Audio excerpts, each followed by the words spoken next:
Hey guys, we have Damien Lewis coming on this episode, but before we get to Damien, Fort Scott Munitions is a manufacturer of multi-federal patented solid copper and brass CNC spun ammunition that is designed to tumble upon impact in soft tissue, leaving devastating wound channels for faster bleed out and quicker incapacitation. This ammunition was originally developed to innovate and improve on the standard of military-grade ammunition design. It was found that not only did the TUI ammunition outperform competitors in the self-defense industry, but it quickly became apparent that it would be a top contender with hunters alike.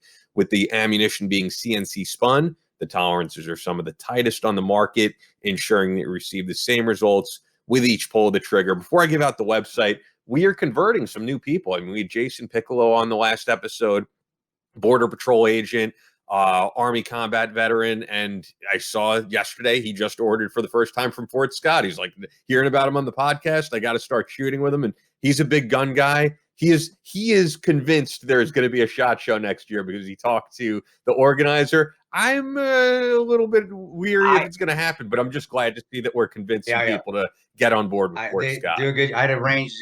I'll keep it short, but I had a class this weekend in the Creed area, South Chicago, and again, ammo ran great, fantastic. Just give it time because, like everybody else, they're short on ammo.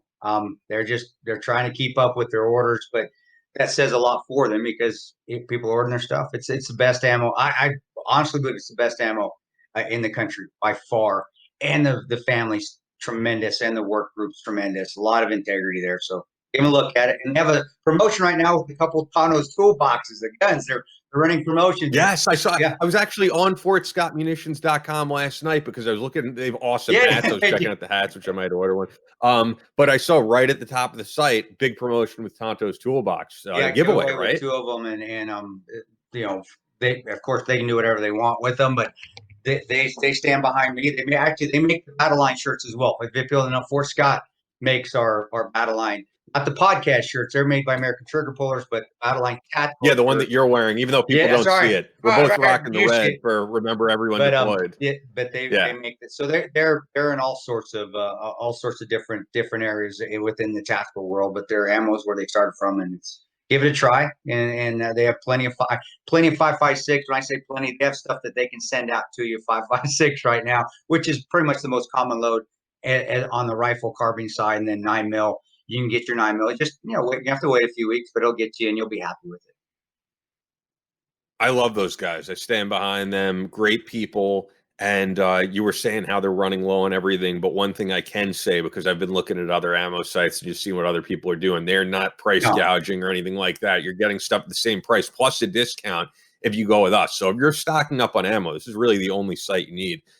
Fort Scott Munitions is available throughout privately owned businesses in every state. As I always say, if your state still has a Second Amendment at this point with the way things are going, as well as direct online, of course, through FortScottMunitions.com, where you could use our promo code, which is Battleline, for 15% off your order.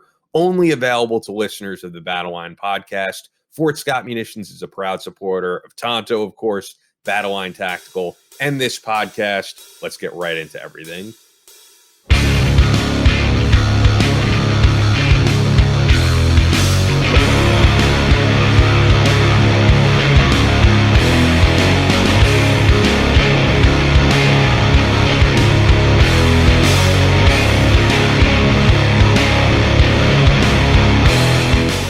From Omaha, Nebraska to New York City, from planet Earth to extraterrestrial life in space, a podcast with no equal, engaged in unconventional warfare through your speakers and headphones.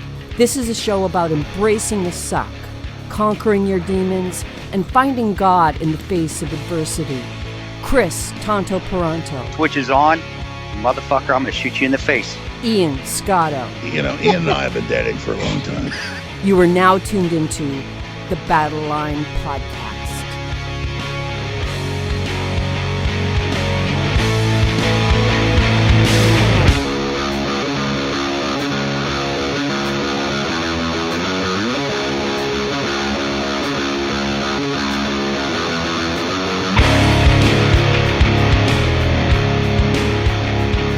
The switch is on. Battleline Podcast. We have Damien Lewis coming on this episode. Hopefully everything sounds good. I will let the audience know this is the first time we're ever using Squadcast. I've been thinking about this. The reason we're no longer in studio right now, Chris knows this. I was very insistent on us being in the heart of New York City, having a studio. And the reason why, and Chris knows this once again, is like, if you're in that Midtown area, everyone who has a book, everyone who has a movie out, whatever they're doing, they're there to promote it. And I know so many people from my time in the industry that it's like I could email or text Mike Binns from WOCOW and say, hey, you have, I don't know, Roger Stone in studio. Let's get Roger Stone. I'll talk to Roger Stone. Whoever happens to be in studio, whoever has something that's of interest to us. And the way things are right now, that is all changed. So there's no reason really to be in New York. Like, luckily we got James Powell to come in studio, but yeah, no one is coming in right now to promote anything. And this Squadcast seems to have great audio quality. So that's really what we're going with. It's kind of sad, but there's nothing you could do about it. I mean, I do miss being in that heart of the media capital, just in that you could get everybody who's in town to come on the show, meet them in studio, actually shake hands. But now everything, I mean, whether it's Howard Stern or, whatever podcast you listen to, the only person still doing things in person, even though he now moved to Texas, is Joe Rogan. Just set up his studio in Texas. But for the most part, this is the way it's being done. I look forward to being back in studio with people, but this is kind of how we're changing things up. Well, maybe one day you get your own studio, like Joe Rogan, at your house, and then you're not going anywhere. So we put a little asterisk right. You have to get people to come out. You know what I was actually, I never even mentioned this to you. I was thinking about it because you were saying you live close to Larry the Cable Guy. I'm like, we could probably get Larry the Cable Guy to come to your house and do an in-studio show. That would be awesome. I didn't even think about that. I guess when I'm home, I just think about being home. Like, I don't want nobody around. Hey, do you think he would come by? Do you think if you were like, I know his real name's not Larry, but if you were like Larry, he's in Lincoln, he lives in Lincoln. It's about 30 minutes away, so he's Lincoln. But I'm not gonna promise anything. Let's just be pleasantly surprised if it ever happens. We're not disappointed if it never. But that's a good idea. I guess when I'm home, I never think about it. When I'm home, it's like, okay, here's my Zen place. Leave me the F alone. I don't even have like cookouts and gatherings, and that's why I have a fantastic wife. Is she doesn't have to, you get families and husbands and wives that not have to entertain. We're not entertainers at all. It's like, we're home. Leave us the hell alone. I don't want you coming over. No, I need to be. No, you're not coming over. Even there'll be something to think about down the road here, and especially I've never talked to the guy. We're not like buddies or anything, but from what I understand, I met him once. And that's right. Cool. We use the same studio. He does all his Mater stuff for cars. That's the same studio I do my reads for my audiobooks. It's the same studio. Great studio here. Wait, you know what? I didn't even realize that you did. Actually, I randomly came across it. I didn't realize you did the full audiobook for the Ranger Creed. Right, not Patriots Creed. You did for Patriots Creed and the Ranger Way. Yeah, I did the audiobook for both. The Patriots. How much of, because I do audiobooks as you know, and even I will say how much of a pain in the ass it is. Because you're reading. The guy that does it here in Omaha Studio, he's of course he's done it forever, so he makes it fun. Great guy. But yeah, it's like mine took 2 days, so it's 2 days about.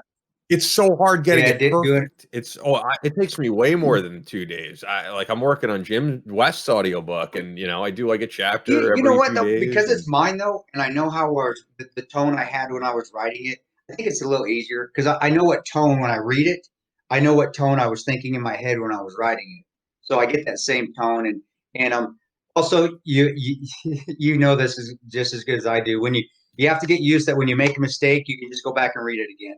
Instead of feeling like a dog. Yeah. When I first, I was like, oh shit, I messed up. And be like, stop saying that. Just go back and read it again. I'm like, you can edit that quick? Is how we can edit that quick. Just if you mess it up, just read it again. And once you get in that flow, it goes. So I think mine, there's a little caveat next to mine for doing it in 2 days. Because again, it's my words. So I kind of know how it needs to sound, and it comes out correctly because I know what's intended to sound like. Where if I was reading somebody else's, I think it'd be a little bit harder. It really would, because you're just trying to figure out. It could also be partially because I'm doing the editing, and you're doing the, so I'm doing everything. So you may be very OCD. I got to get this right because you know what? Yeah. So I can leave it to another. I also want to get it right. I don't want to. Even like when Jim was on the show, he's like, every word is precise, and it is. I want to make sure I get all that stuff right. And there's also so many different types of martial arts that I have to make sure I'm pronouncing this right. But it's been fun. So you should mention, actually, because we said it in the live read, you just did a course in Illinois. I will say the photos came out fucking awesome, man. There's a photo of you close up, like, with the hand behind the trigger, and I could even read the bracelet. Like, they did it's so high definition. Those came out excellent. His name's Zachary Stern. He goes by Squatch Media on Instagram, Facebook. He's a professional photographer. He is a big supporter of Battleline, so he comes but I would highly recommend, if you ever need somebody to do a photo shoot, get with him, Zachary Stern at Squatch Media, and hire him, because he does, as Ian said, he does a tremendous job, and he's one of the coolest mofos I've ever met. He has all the gear for it. So he's got the drone, he's got the cameras. He's a tremendous pistol shooter too, So he likes being at the range. But the bottom line is, he's so easy to work with.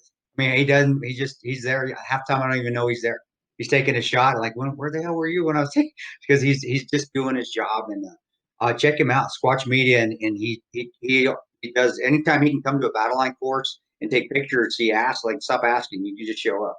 So he's it's also it's got to be a pretty ballsy job, because for one, he has to make sure he's not getting in your way, because you're in the middle of teaching a class. But at the same time, he wants to get that muzzle. He wants to get all of that in the frame, and he's right in front of you. I mean, these aren't just photos from the back of you shooting, because I have photos like that of me at SHOT Show. These are photos that you were zoomed right in, on the muzzle, on your finger on the trigger, getting all every detail. Professionalism of him. Yeah, and he will.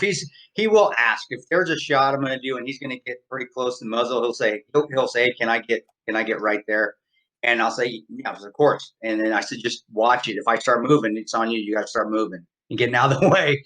But he's been doing it for so long now, as far as in the tactical world, and taking pictures, because he works. He works with Devad Defense, the gentleman Daniel Lombard that I taught with. Yeah. He does many pictures for him. He works with DS Arms, which is a big gun company there in the west suburb of Chicago area. So he's been around enough to know that I'm catching him when he's seasoned. Maybe when he was a rookie, maybe he was always getting in the way. But I think he's learned where he needs to be in position. But he does. He's smart. There is a possibility of error, and you never want error when guns are involved, because that's when somebody gets hurt. So he knows what he's doing, and he will ask. Like I said, those ones that gets right by the muzzle, he'll say, "I'm going to be right here," and all I tell him is like, "Okay, fine. I'm not going to shoot you. Just I may start moving, so just keep going left or right." But the pictures turn out amazing, and I said I highly recommend, if you need him for anything photography wise, not just on the gun range, anything, hire him. And it's just his personality. He's just, you want a photographer. I've been with some that are just bossy as hell. They're not fun. Like, stand here. No, leave me. He just, go do your thing. I'll take the pictures. I'll edit them, and they're going to be awesome. And obviously they are. And again, just another lucky thing I fell in with a good photographer that for Battleline Tactical. He does a great job. Him and IMAP Studios there in Chicago, the Cow brothers, do a great job. They took some pictures while we were there as well. Yeah, no, it has to do with your professionalism too, of kind of keeping that distance. And yeah, I just think it's kind of crazy, because as someone who's been to gun ranges, you do not get in front of a shooter by no means. This is the one time it's okay. And that's the way I run ranges though too. I'm not a range Nazi. There's enough range Nazis out there. When you have a range Nazi, yes, safety is important. It is, but safety is important, and there's certain steps or risk assessments you can do to still be safe, where it's not just let's never be downrange. Because there are times that you may have to be offset when you're shooting. You can't always be online. When you start developing that range safety, range Nazi mentality, and that's how you teach, then you get guys that are proficient at the range. People that come to Battleline courses, they're not coming to be proficient at the range. They're coming to be proficient if they ever have to be in a situation where they need to address a threat in their home, on the street, so forth. And again, I always preface it with, don't get in your sit. Don't make yourself be in this situation. Don't put yourself in a situation where you have to use your gun ever. That's the last step. Try to get through everything first. But if you do, this is what you need to be aware of, and this is what could happen. I need you to get used to these things. And because again, you're going to rescue your daughter or your son that's in the room down the hallway, and there's a threat in between you. Well, guess where that bullets could be going into that area where your loved ones are. So you have to be able to mentally be ready for that. And that's why when we go to a range, there are some times where we're offset, but I always make sure there's enough dead space between people. Dead space being the space and not being dead. Dead space is a term which means there's enough space between people that if somebody's in front of the other person, there's enough leeway that you have to really switch over if you're going to shoot your buddy in the back, and it's not going to happen. And we have OCs, we have instructors with all the people as well. So if that happens where there is a mistake being a trip or a fall, which it happens, that they're there to muzzle and they're pointing it down range. But most people are so proficient with their weapons. Even I had one guy fall. We were doing a movement and he fell, and it was awesome because he fell and without even thinking, he moved his muzzle in a safe direction. I was like, oh my, you know what? That was the best part of this whole drill. I said, not your shooting. You're very accurate. Not your movement. It would look good until you fell. But I said, what was awesome is that you knew where your muzzle needed to go. And I said, that's learning right there. And if you have a flat range mentality, which is just online standing shooting, you don't get that sort of training, and you don't get that habitual movements where you need to be safe with that muzzle. Where if you're able to move and do dynamic movements on a range, where you're able to obtain that proficiency. So it's awesome. In Crete, they let me do that. They let me be able to move, and they let us be able to do what we need to do and still have safety. And I have plenty. I have plenty of instructors there with me, even if it's not Ben and Benny, Battleline instructors. OCs to watch everybody to make sure that we're being safe. But yeah, brother, I can't wait till you come out. You're gonna have fun when you finally are able to come out. I definitely. I mean, look, the main didn't happen, but the next time there's something in an area where I am, I was kind of saying it with the studio stuff, but I don't necessarily know if I'm staying in New York right now. I may move, I may not. But wherever I go, I will definitely try to attend one. When for the listeners, when is the next Battleline course that you'll be at? When's the next one that Ben Morgan is teaching? Shreveport. It'll be 18th and 19th. We have 2 more slots open though, then we're full. We're up, I think around. I try to get it's an indoor range, so it's a little bit less. It's a little bit more restrictive. Indoor ranges are as far as safety, and they have to be because it's an indoor because you have ceilings and so forth. But that being said, we have 20. I can take 22 because we can split the groups up, and I have a line where we can put 11 people on the line. So yeah, Shreveport, 18th and 19th of this month, and again, hurry up, sign up if you want to come because I only have 2 slots left. And it's ChrisTantoPronto.com, right? .net. Or you can even go BattleLineTactical.net, and it's going to pop up. It'll pop up to the direct page. I'm grabbing my phone because I just realized as I was going through, I posted this morning, Andrei Orlovsky wearing a Battleline Podcast. That's awesome. Did he? Cool. And then we also got an email. Yeah. He was training in his Battleline, the same one I'm wearing right now. The red. The red Battleline Podcast shirt. We also have, I got to post it up on Instagram a few days ago. A guy emailed me and he goes, hey, do you mind if I make a Battleline Podcast sticker for my car? I promise I'm not going to sell them or anything. And I was like, of course. And he's got a big Battleline Podcast on the back of his pickup truck. I'm like, hell yeah, it's awesome. That's where it starts, man. Yeah, I got to post that. But the reason I grabbed my phone is because I reposted on Facebook those great pictures that were done at the range from the last course. And I figured I might, this wasn't an email, but I figured I'd get it into the show because it is a gun question and we're on the topic. So Todd Jacobs actually wrote on here, I write with my right hand. I learned how to shoot a rifle left-handed. It came easier. Didn't learn how to shoot right-handed until I trained that way. Do you think it's important to know how to shoot a pistol right and left-handed? Yeah, no, definitely. You have to be proficient at both. I have a hard time shooting my left hand. I do, but I suck at it. But I still have to work at it. So I did a post on Instagram a couple of days ago. It's good to be good at one thing, but isn't it good to be good at everything? And that's it. So you have to train yourself with both hands. And then you get people that are right-handed, but they're left eye dominant. And Ben Morgan's the same way. He's a great instructor to teach people that way as well, where you have to adjust to shoot with your left eye. But I said, well, got to work on shooting the other eye to shooting with the other eye as well, so you're proficient at it all. But that being said, definitely no, that is something that proficiency comes with practice. And I can shoot left-handed. You can even shoot finger right-handed. I'm a right-handed shooter. Shoot with my right finger on the trigger, moving my left shoulder, and shoot with my right finger still on the trigger. I've just taught myself before switching hands to go into my left hand with the rifle, and with the pistol again, you just toss hands back and forth, just right-handed, left-handed. So no, this definite. You should go out to the range when you go, dry fire with that left hand, and then shoot a few rounds. So whenever you go shoot with your right hand, you should always do a few rounds with your left hand, and vice versa if you're left-handed. So always become proficient on everything. So when you need it, you can adequately and effectively use whatever hand, whatever tactic you're using efficiently, right, left-handed, kneeling, standing, laying down, standing on your head, twirling around. We're getting about that, not twirling. But that being said, yeah, always train on everything. And but being right-handed, I only know a few right-handed and left-handed shooters that are equally as good with both hands. Just how it goes. I mean, but work at it so you still can engage targets with that left hand, because that right hand might break. That right hand might get shot. That right hand, you might punch somebody and break your knuckle. I mean, weirder things have happened that you may need to use your left hand, and vice versa if you're left-handed. So definitely. Good answer, man. And I should throw out there, if you guys ever have questions for the podcast, battlelinepodcast@gmail.com.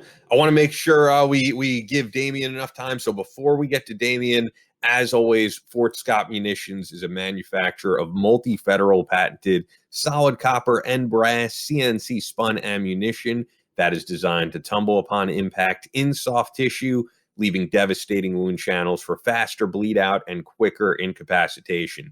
This ammunition was originally developed to innovate and improve on the standard of military-grade ammunition design. It was found that not only did the TUI ammunition outperform competitors in the self-defense industry, but it quickly became apparent that it would be a top contender for hunters alike. With the ammunition being CNC spun, the tolerances are some of the tightest on the market, ensuring that it receive the same results with each pull of the trigger. If you go to a Battleline tactical course, you guys are always shooting Fort Scott. So, yeah, Fort Scott Munitions is available throughout privately owned businesses in all 50 states, as well as direct online through fortscottmunitions.com, FORTSCOTTMUNITIONS.com. Use the exclusive promo code BATTLELINE for 15% off your order, only available to listeners of the Battleline podcast. Fort Scott Munitions is a proud supporter of Chris Peranto, Battleline Tactical, and the Battleline podcast. And joining us for this episode, Damien Lewis, best-selling author. Let's get right to him.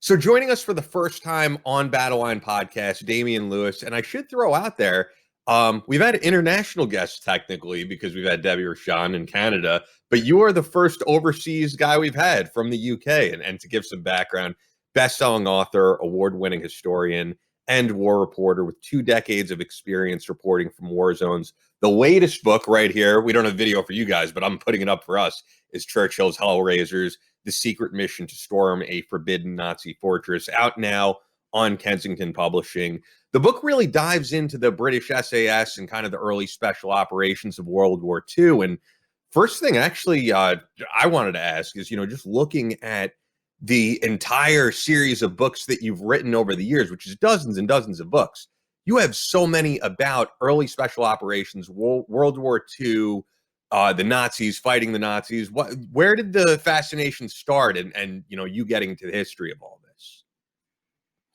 I guess in a way it kind of started from, 2 things. First of all, I was a war reporter, so, 20 years reporting from all those places you can imagine. So war was kind of in the blood. And then I met a survivor of the SAS and the Long Range Desert Group and the SBS from World War II, a guy who's still with us, and he's now, 97. Wow. An amazing man called Jack Mann. And just a quick indication of what he was like. We met in the Victory Services Club in London, which is a club for veterans. And we had dinner, and he was probably early 90s at the time, maybe 91, 92.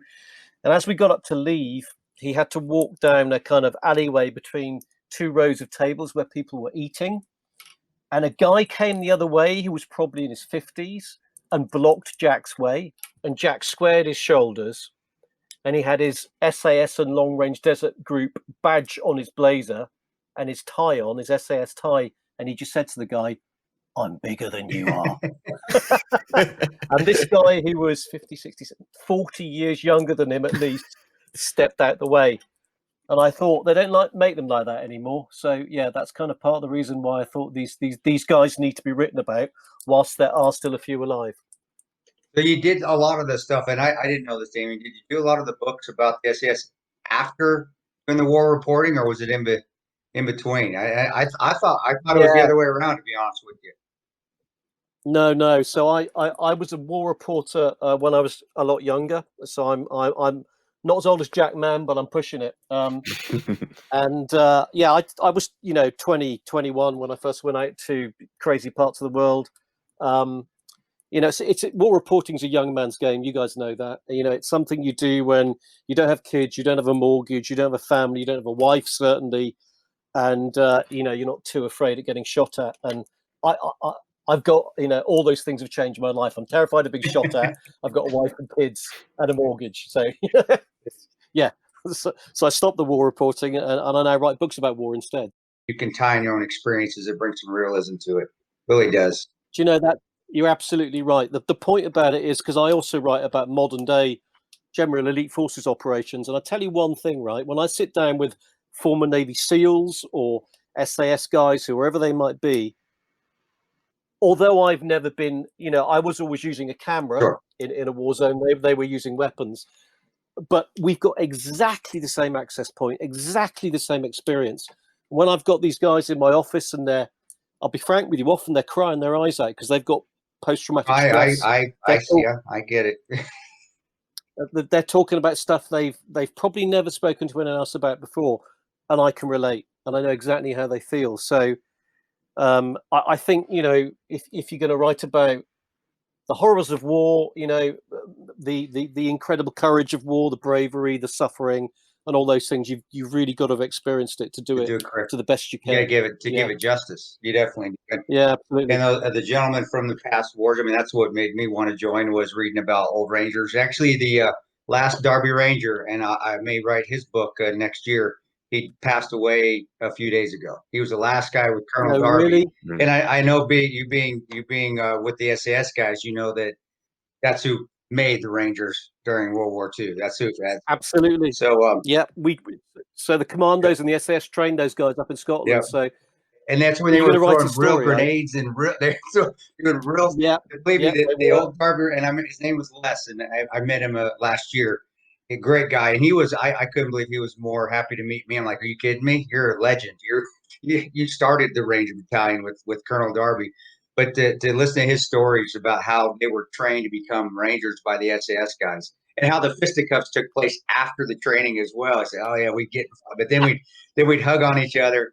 It was amazing to hear those stories, and for you to write that book with about SAS, and it honestly reminded me of Les. It reminded me of Colonel Darby, and reminded me of the Ranger lineage that I'm attached to, and no, you're exactly right. And to hit those guys, and give them the recognition they deserve.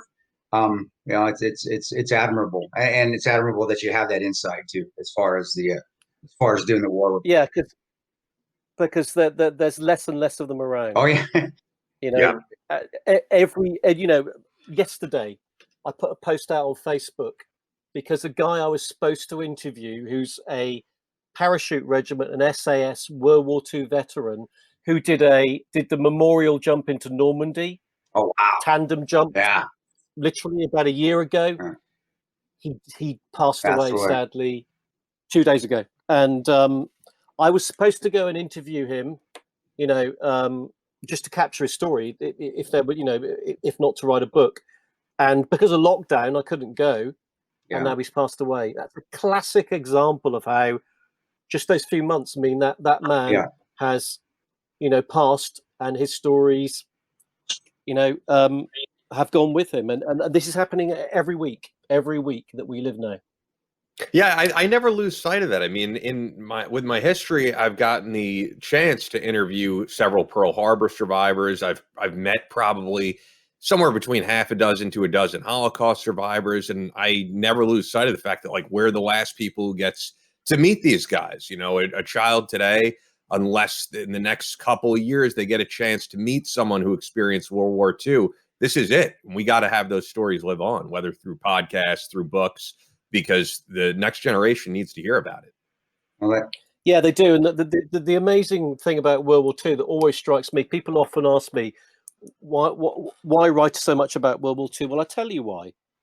It remains a absolutely unique conflict, because so many of the guys that I write about, and so many of the guys you will have met when you speak to the veterans, before the war, they were miners, or they were coalmen, or they were bus drivers, or they were teachers, or they were jockeys, or they were actors. They were not in the military, and they volunteered in their thousands, in their hundreds of thousands, and they signed up and they fought in, a truly world conflict for the survival of civilization. Okay. And they did that with no military experience when they first went in. And that's the extraordinary thing about it. And so you end up in these situations, which, I write about an awful lot, where you'll have a British lord, to the manor born, okay, commanding a bunch of street toughs from Glasgow, yeah, and every individual in between, from every background you can imagine, but somehow they pull together, and they do so because they knew that was a conflict for survival of civilizations, for survival of all the things we believe in. So that makes it a very, very special time to be writing about. It does. We don't have a generation. Is that the greatest generation? We don't have that anymore. And when I talk to him personally, and I get a chance to meet a lot of those old World War II guys, whether it's 101st or from the Razor Regiment, it instills in me the drive to just be better, because we're always. I know in the military, I know especially at Ranger Regiment, we talk to Darby's guys, or we talk to guys even from the later wars, whether it be the Korean or the Vietnam War.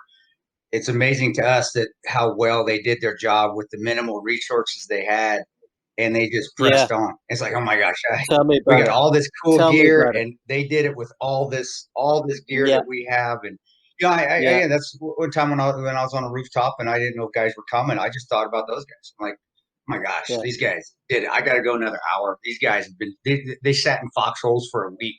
No support. They were in the jungle, dropped off for 2 weeks. There was nobody coming.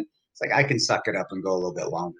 And it was always good to think about those guys, to remind myself that, stop being a puss. These guys are incredible. So I really appreciate that you immortalize. And the SAS guys, we work with them quite regularly at the Ranger Regiment, and they're hard as nails. And you mentioned SBS.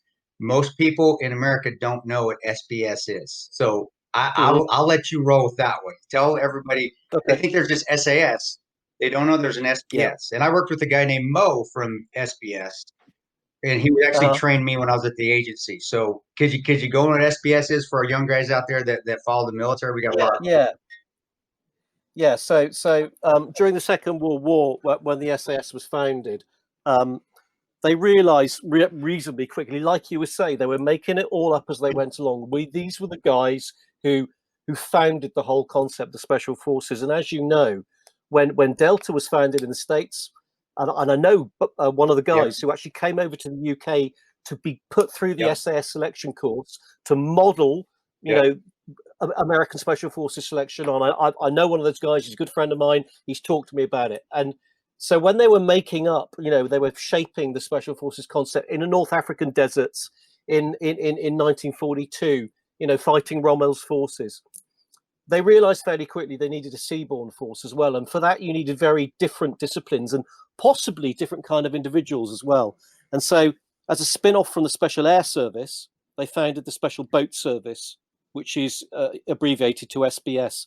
And so those two units exist to this day. So the Special Air Service is the airborne land operations unit, and the Special Boat Service is all operations on or beneath the water. Interesting though, don't know if you know this, I'm sure you do, but and I'll be interested how it is in the States. In Britain, because we are a class-based society still, however much people argue we're not, and the hierarchy, the establishment in Britain during World War II never warmed to the Special Forces, the Commandos, the SAS and the SBS and the LRDG, and they never warmed to them because they didn't salute necessarily. Officers only, it was a merit above rank. Yeah. You had to earn respect. So you didn't get saluted and respected unless you earned that in the eyes of your fellow men. They were not always dressed in the smartest of uniforms, quite the opposite. They would wear exactly what they thought they should wear to get the job done. They would carry any weapon, whether it was German, Italian, Spanish, British, American. They're very fond of the M1 carbine towards the end of the war. They would, brilliant weapon. And they would carry any weapon that they could to get the job done. And, they robbed banks, and they broke all the rules of war, and they funded their own operations. And in one of the books I've written recently, they'd capture a German and they'd make him their Batman. Yeah. So they'd have Karl, a German prisoner, as their Batman, looking after their camp. They'd take him out for ice creams, and the regular military high command just didn't get it, and they certainly didn't like it. So I don't know if you guys know this. I'm sure you must do. But at the end of the war, so war's over by August, VE days. By October that year, the SAS had been disbanded, as had the SAS. They got rid of them completely. We don't need them anymore. They were fantastic in a time of war, but now they're just a bunch of reprobates. And they didn't get reformed formally until the 1950s in the Malaya emergency.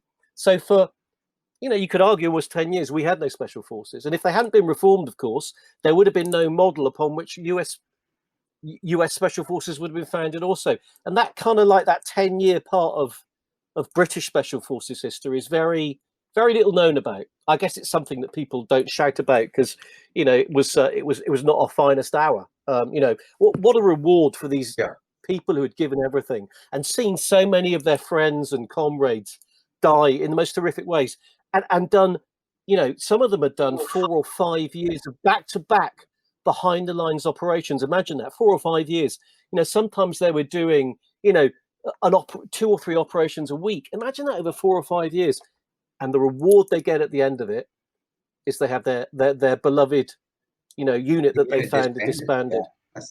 Yeah. I didn't know that. I didn't know they had it disbanded, and I can see though, because we have that issue in America, not so much anymore, because now they've realized that JSOC, or Joint Special Operations Command, which Ranger, SEALs, Raiders, Delta, SF, is a necessity, and they're the ones that are really fighting most of the wars now. But even First Desert Storm, Norman Schwarzkopf hated special operations, hated them. He did. Because he wasn't going to send them in. He refused to send them in, and then can't control them. And then they started dropping the Scuds. Yep. Saddam started dropping the Scuds on Israel, and Schwarzkopf realized that you couldn't find them from the air because he was hiding them in buses, and he was trucking them through Iraq at night so you couldn't see them. And so he said, and de la Billière, the British special head of special operations, went to Schwarzkopf and said, look, old boy, I think maybe there's a role here for some boots on the ground, and that's why they sent them in. That's why they sent them in. I remember reading that story, and it didn't shock me either because I was in at the time. I was a young private at the time. I was at Ranger Battalion, right. But you knew that there was, even at Ranger Battalion, and I know the guys at Group or guys on the teams would tell you, you could always feel, because even us, we were different on the base. We're put back in the back corner. Big fences surround our compound, so every other compound, the regular army, you can see it. You can't see into our compound, and there was an us and them, and there always will be an us and them. And the training is a lot harder, and the vetting processes are extremely a lot harder, of course, and the just to maintain that readiness to stay in is a lot more difficult, but it should be. So I wouldn't say that that it's all of the regular army or the regular units. It's their fault that there is. we're a little bit more arrogant too. Yeah, we got that swag, and like your SAS guy, hey, I'm bigger than you. It stays with you, but it's well earned. And you know what? And yeah, we don't want to fall under regular Army regs. We don't want to fall in the regular military because I don't think any of us feel like we are. And I'm not knocking them. It's just there's a dichotomy. There's a difference. We put that extra time in to become.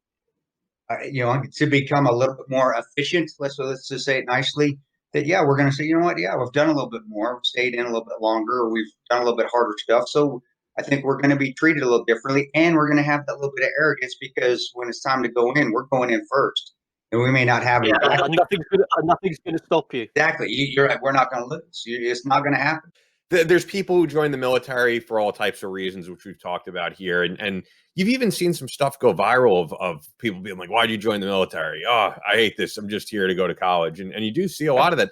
And I don't think you could tell me better, than I can, but I don't think special operations has that problem. No, you are not going in for the GI Bill. You're going because you want to go in. And it was, I saw it from the top down when they were trying to make everybody the same. I was in when they gave our black berets to the whole Army, when General Shinseki, that we don't have to edit this out, that ass clown, decided, oh, yeah, well, let's give everybody the beret that the guys earn with blood, sweat, and tears.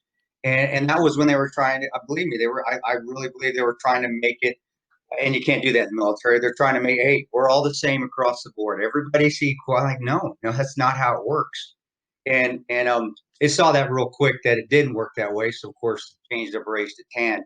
But that extra work that you put in and that stuff that you've talked about in the lineage in the World War II is, I think people, if they don't understand the difference between special operations and then also just the regular units, they need to read those to see how that lineage has come to this point where we're always trying to prove what those guys did in the past, that we can do it too.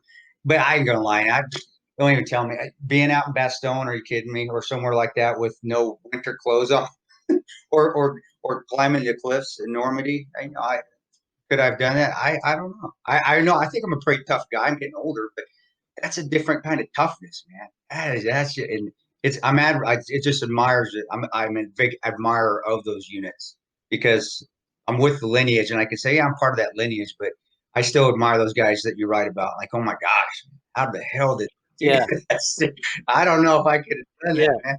It's amazing. Yeah, no, they really, they really pushed the boat out, and of course they were doing stuff that no one had trialed before. They were taking vehicles into environments that had never been taken. Chevrolet trucks, in the desert. Willys Jeeps. They were bolting machine guns onto them and bazookas and grenade launchers, whatever they could get their hands on. This was making it up as they went along. And that's what makes it so fascinating. The other thing that I love about these kind of stories from World War II, and I've been really interested in your take on this, being a modern US veteran, right? So, for example, in Hellraisers, and it's part of the reason why I wanted to write the story, because I'm a bit of a rule breaker myself, always have been, as I'm sure you guys are, and the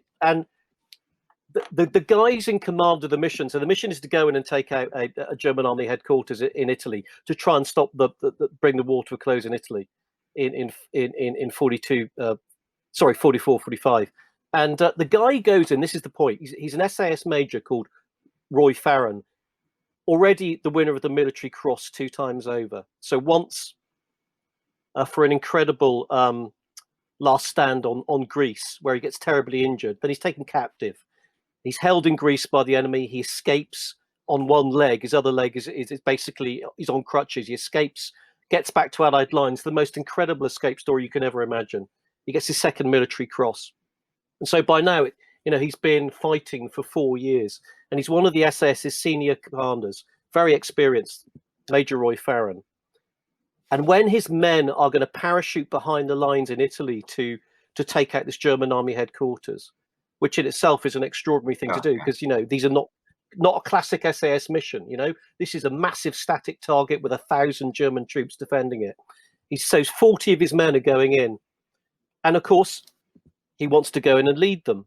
And in fact, it's an American commander, because interestingly, in Italy the SAS were under American command. Okay, and it's American C-47 Dakota Skytrain in America, Dakota in British parlance, that are flying them in. It's a squadron of C-47s flying them in. And so Farron goes to the US Lieutenant Colonel, says, "Look, sir, I want to deploy with my men and I want to lead this mission on the ground." And the Lieutenant Colonel says, "You've got my blessing for the mission to go ahead, but you cannot go in and lead it."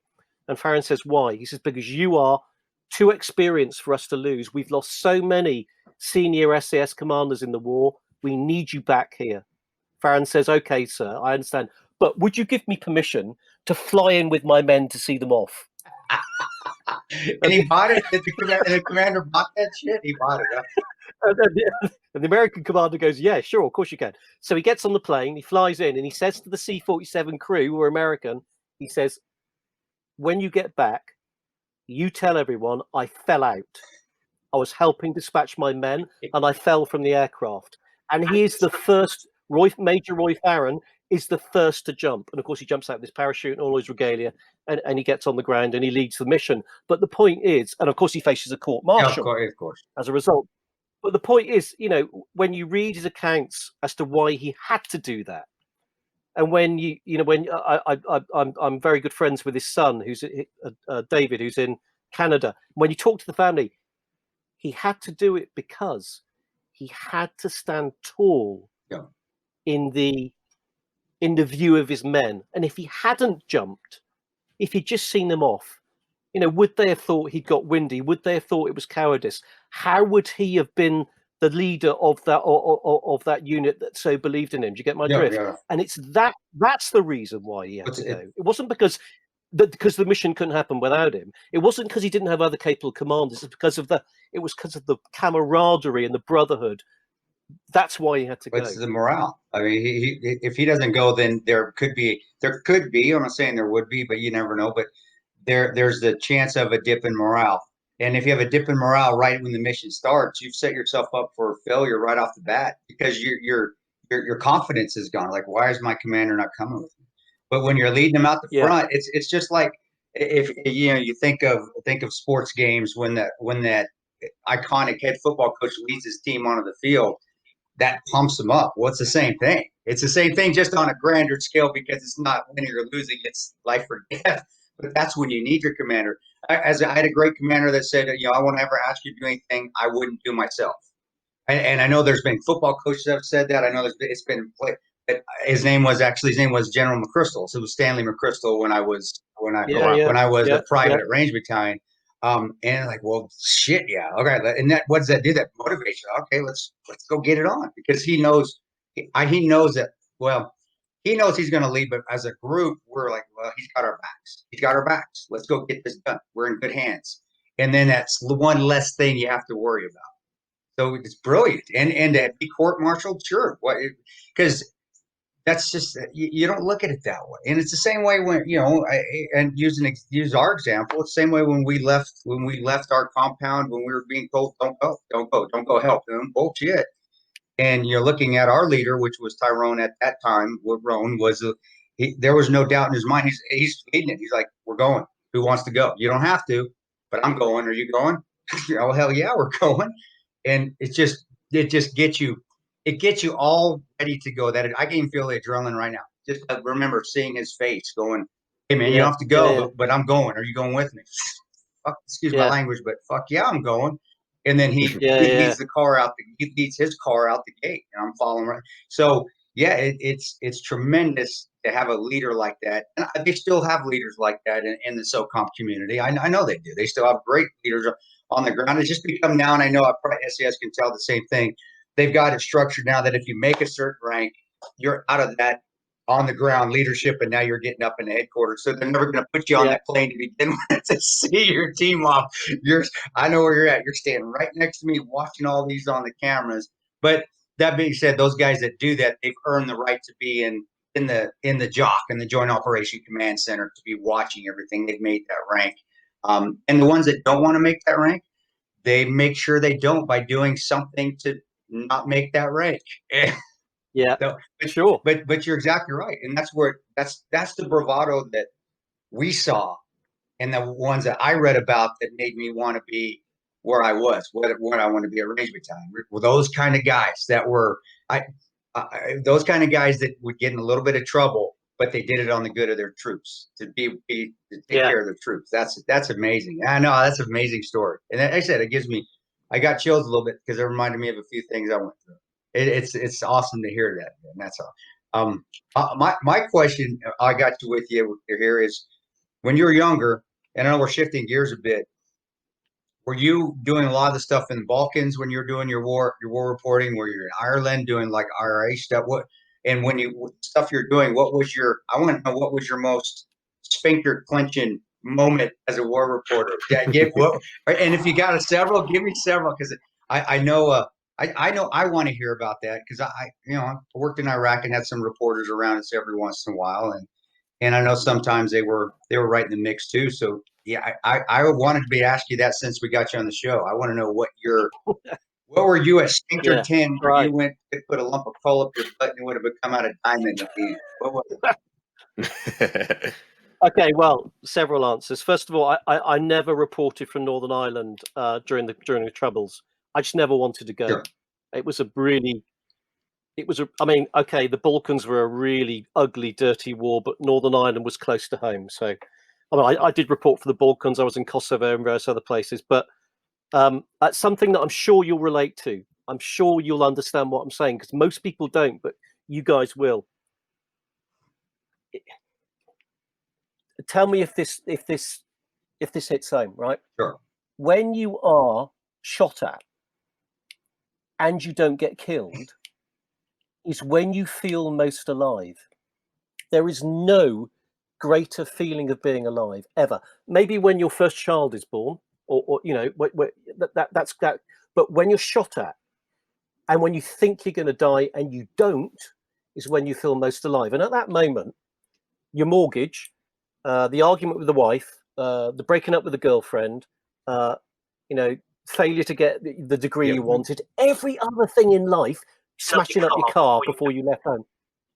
It's all completely irrelevant, because that is the most pure experience of living you can ever get. I agree. And it's something that you can only understand. Only people who've been in that situation will understand that. Because I say this quite a lot when people ask me, so I was doing a podcast recently and the guy asked me, he was an English guy, he's a football commentator, and he said, because he was interested in the parallels with football, and he said, what's it like being at war? And I said, it's when you feel most alive. And he couldn't understand what I meant. And then I suppose and again, I'll be really interested in your take on this. So when I first thought I was going to, get killed in war reporting, I was in Burma, and I went there and I embedded with the Karen, if that means. And so the Karen were one of the tribes who fought with the Allies, with the British and the Americans, against the Japanese in the Second World War. And then at that stage, they were fighting against the Burmese military junta. It was a civil war. And I spent a year living with them. And when I say living with them, I was in the jungle, but I was living with them so they were, we were, there were times when we were like 8 weeks behind the lines, just with, 100 of their fighters and camping out in the jungle. And anyway, it says one morning, and the commander came to me and said, we got to go down the hill, cross the river into the village. The Burmese soldiers are in the village. There's 1,000 of them and 100 of us. We're all dead, probably. And I can remember going down that hill, and it's a really strange thing to say, and I was 21, so probably that explains it. I can remember thinking, well, if this is it, if we're all going to get shot to pieces in this water, then I'm going to keep the camera running, because at least that way there'll be a record, and I've got a reason to be here. And maybe it was the discipline, because it's a really interesting thing when I talk to soldiers. Being a cameraman, there are so many similarities to being a soldier. You've got to keep counting the number of minutes you've got left on your like the number of rounds, like your magazines, like your rounds in your magazines, right? You've got to keep a check on the battery power. You've got to keep your lens clean. It's all the same kinds of discipline. And I think probably that first time, it was the adherence to the discipline of being the cameraman that got me through the fear of being about to die. You're doing your job. You think about your job. Yep. Gotcha. Does that relate? That is actually the first about the bullets. It's even before that. I call it, and I tell good people, It wasn't even the bullets. It's that it's your time to go. It's time to go, and the adrenaline kicks in. And if you're able to take a deep breath, and I say, just accept the situation you're in.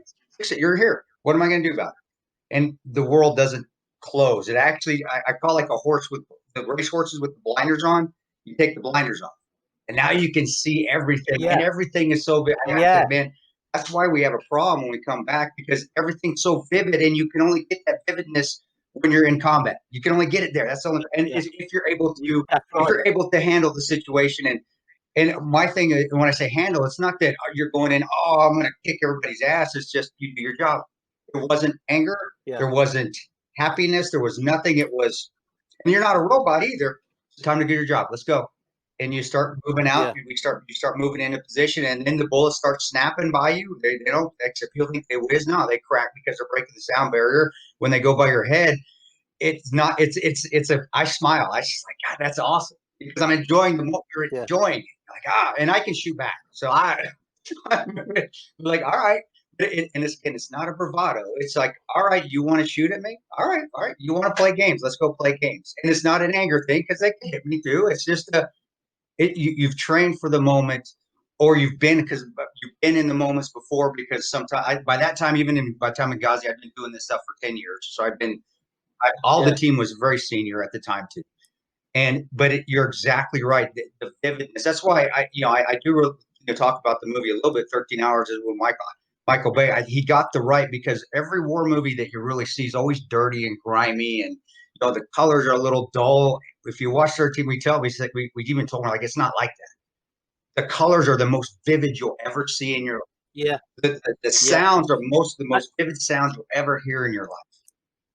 And time slows down. It's just because you're not paying attention. It's like summer. Yeah. So that's kind of what happened. The first time I thought, I was going to, be shot to pieces or whatever. I had exactly that experience. Everything was so clear and so bizarrely calm, and did the job. And actually, they just moved on. So we got through, and there was a bit of a firefight. We got through it okay. And then, there've been lots of absolute. I look back on the kind of stuff that I used to do, and I think you were absolutely insane. But that's the thing is, you can think about it and enjoy it. You're like, oh my gosh, that's so amazing. That's how I look at it. Like, man, how lucky am I to have experienced all this stuff? Yeah, and still be here. Yeah, still be here. Yeah, absolutely. I've been on location lots of times with guys like yourself, yeah, and they're either security or they're now former military guys who've become cameramen, because the disciplines are so similar. They're generally very good at it, and so often they've kind of looked at us when we're doing our work and said, you guys are the real crazy ones, because we're here, we're taking cover, and we've got a gun. You're here, you're not taking cover, and you sticking a camera in there. You're sticking a camera, exactly. So I used to tell them, at least I can shoot back. But that type, it allows you to really enjoy them. It does. It allows you to enjoy the moment. We had one cameraman on it, and I joke a lot, even during situations like that. I joke, and I was telling him, "Hey, this is my good side. Make sure you get a picture of my good side." But that's when you're able to handle the situation. And again, maybe the next time, if it ever, God forbid, it happens again, I hope not, because I'm retired. But if it does, maybe I won't be able to handle the situation again. But during those times you really are able to enjoy that moment, because those colors, those vivids, the sounds, the tracers, and you're just able to process it all, because you calm yourself down. Also, I tell guys, you have those mortgages, you have the wife, I always say one thing. The only thing if there's a lull, you may think about is, and this is what I thought. I had a lull. We had, because we had a lull at one point after about 6 hours. I thought about my family, and I said, did I tell my wife I loved her before I last talked? And I remembered I said, yeah, I did. And then I wasn't worried about it. I said, so if you have a family, some of your loved ones, I would recommend that, because they may pop in your head briefly. And the thought that I had was, what was the last conversation? Did I tell them I loved them? Okay, good. And it wasn't, oh my gosh, the last time. It's, okay, did I do it? It was like, check the box. Did I do it? All right, got it. Mm-hmm. I just continue to fight. And so that was the only thing that I say would be that would pop with the people may not think about, is that it did briefly pop in my head. My family did, but it wasn't, oh my gosh, I'm going to die in this godforsaken land. It was, did I do what I needed to do to make sure there was a good ending if there is an ending, and I did, and I was able to go back and enjoy the moment again. And so you're spot on. You are spot on. It's just vivid. Everything becomes so vivid. It as long as you're able to take that breath and come like here. Yeah. But another question, right? You must feel like this, surely. So there's a club in London called the Frontline Club, okay? It's the club for people who work on the front line, all right? When I was a news cameraman, I filed my news stories for the Frontline News Agency. So it was a news agency, now it's a club. So I go there occasionally, and I still meet people who are still doing it, right? They're my age and they've never stopped, okay? They've never got off that addictive roller coaster. And they all, and I say, where have you been? And they say, it's just out in Helmand, or it's just out in Basra. And I'm like, shit, really? And they're like, don't you miss it? And I'm like, you must think, could I go back and do it? Do I still have it? Do I still have the? Don't you think?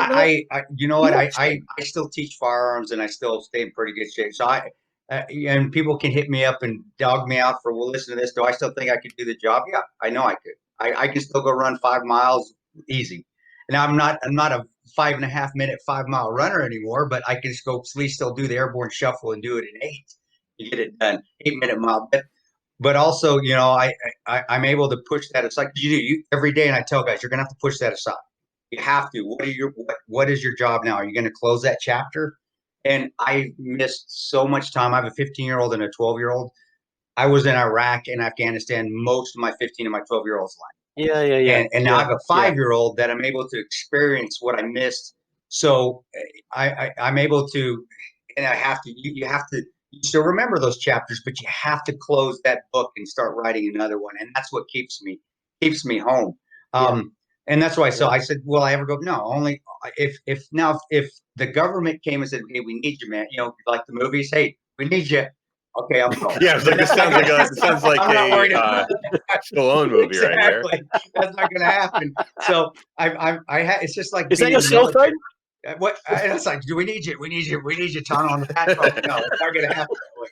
But by me being able to set a standard, just like the military, say, this is my standard if I'm going to go back. This has to happen.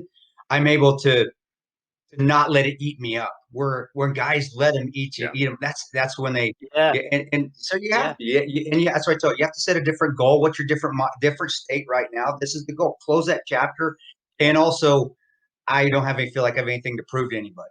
The bravado. Oh my God, I go get my next kill on. No, I'm good. I'm good. If I need to, sure. Yeah. But you're spot on. It's always going to be there, and the guys that can't close that chapter and start a new one, or find a way to say, you know what, I've done enough, and be okay with it. It either eats them up and they go down that slope that they eventually ends badly, or they keep deploying till they're 90 and they just become, that's just what they do. And they have to sacrifice everything else in life. Exactly. That's absolutely right. And then just on your other question, dodgy moments. Well, you told one. I was pretty dodgy right in Burma with fighting the Burma. Yeah, that's pretty dodgy right there. Oh my goodness. This is one of the ones which kind of sticks in my mind, and this is one of the ones I look back on and say, no, you there was something not right in your head at that time. So, one of the countries I reported from an awful lot was the Sudan. Yeah. I don't know if you've ever been in the Sudan. I love the Sudan. North and South. Now it's 2 countries, of course, and the great people and longest running civil war in Africa, so much death and destruction. And when I was reporting, to be honest with you, I was less a war reporter. I was more reporting on what war does to the innocent, because wars, as you know, are increasingly these days fought against women and children and people who shouldn't be in the front line. And I became very well known to the I guess the commanders of the military in the South. And I said to the guy, because in Burma we did a biological weapons investigation and got the samples and took them back to the UK, and they're analysed by Porton Down, our chemical and biological weapons establishment. That's another story. But anyway, so in Sudan, I said to the guys there, I said, look, if you ever have allegations of the use of chemical or biological weapons, call me. I'll come out with a team. And I got a call a year later. Literally, I got a phone call. They said, yeah. And what happened was a United Nations convoy had been going through a village in South Sudan, and there'd been gas dropped, and there were casualties, and no one knew what it was and all the rest of it. So I flew out with 2 former US Marines. So the deal was that we were the kind of de facto chemical weapons sampling team, and I had the same deal with Porton Down, the chemical and biological defence establishment here in the UK, that they would analyse the samples. But because I don't know if you know much about chemical and biological weapons, but you have to have a chain of custody. You have to absolutely document every stage of the sample taking, so it will stand up in a court of law, which is eventually where you're going to, of course, if chemical or biological weapons have been used. And as part of the chain of custody, you really want to video the whole thing, the whole sample taking. So that video is your proof, your chain of custody. And so I was filming it. Anyway, cut a long story short, we flew into Kenya, then flew into Uganda, then got in some 4x4s, drove across the border into Sudan, got to the place, found the craters full of this red liquid, suited up, went in to take the samples, and I was filming. And this is why the story gets crazy. It's very hot in Sudan, and I was wearing full NBC suit, trying to use a camera. You can see where this is going. And within about 5 minutes, I realised my eyepieces had steamed up. I couldn't use the camera because of the gloves on my hands. Yeah, and I thought there's only 2 choices here. One, I don't film anything, and then we got no chain of custody, or I take the kit off. So I took the kit off and filmed the whole operation with no gloves and no mask. Oh man, which was insane. Now that's what I'm saying. That's insane. And it's just like we talked about before. If this makes any sense at all, at the moment, it wasn't like this is a tough decision. It's like, well, it's obviously what I have to do. I have to take the mask and gloves off. And I did, and it completely calm. Did the whole thing, and it's actually a great story. Just bear with me because it's crazy and funny. We're loving it. Keep going. So we get the samples, we bag them up, we parcel them up, we document them. It's all filmed. We get back in the jeeps, back across the border into Uganda. We get to the Ugandan airport, and the 2 US Marine guys, former US Marine guys, say to me, "You go out with the samples. We'll follow with all the film and all the kit, because we're a bit worried that we'll have been noticed." So I fly to Kenya, and we're en route back to the UK. And then they fly in 24 hours later. They have been stripped bare at Uganda airport, right? They've been searched so extensively, and they're like, they knew you just got through in time. So I'm there with a holdall full of vials of this red liquid, okay, lumps of shrapnel, soil samples, vegetation samples, and I've somehow got to get on a plane in Nairobi and fly back to the UK, right? And I was like, I had a flight booked, but it was 2 or 3 days' time. And by now we know they're on to us. Do you understand? We know people in authorities in Uganda and that probably in Kenya too now know that this team has been in with no clearance. We just were winging it. So I go on to I got the only ticket available that day with BA to fly to London, which was first class, and it cost me $5,500. I thought, no, I've got to have it. So we go to the airport, and I am crapping myself. I'm imagining being in an African jail for the rest of my life. Yeah. And this is where the story gets ridiculous, crazy. One of the guys says to me, "Do you pray?" And I said, "Whatever God you pray to, I'll have any God you've got at the moment. If he can get me through that airport and get me home safely, I'll pray to anyone on this earth or in this universe." He says, "Great." I'm thinking of, and I know Chris knows this. I'm thinking of the scene in Talladega Nights with Will Ferrell, where he's on fire, where he thinks he's on fire, and he's like, "Hey," he goes, "Help me, God." He's like, "Help me, Jesus. Help me, Jewish God. Help me, Allah." Help me, God. That Tom Cruise prays through. Yeah. It's exactly like that. And the guy says, "Right, you sit in the Jeep with me, and we're going to pray." So we sit there and we pray, and then we go to the airport, right? and the other guy's got all the luggage. And I go there, I said, right, where's the hold of all the samples? And this is where, this is how great these guys were. He says, it's all right. I put it through already. He put my bag of samples through the scanners, got it through security for me. Oh, nice. Did you get my drift? Wait. So when I got there, I could travel knowing that my bag of stuff that I didn't want to get found by the authorities had already gone through. So they'd set it up between them, yeah? The getting me to pray in the Jeep was so he could go and put my sample. Put your sample now. That was, I know. Wow. Hey, you bet have some faith. It increases your luck a little bit, doesn't it? God, even if it's if it's to the God Tom Cruise prays to, have some faith in something. Dude, that's awesome. That's just amazing stuff. With that kind of, you just, and first of all, I'm glad you don't have a third arm growing out of your forehead for being exposed.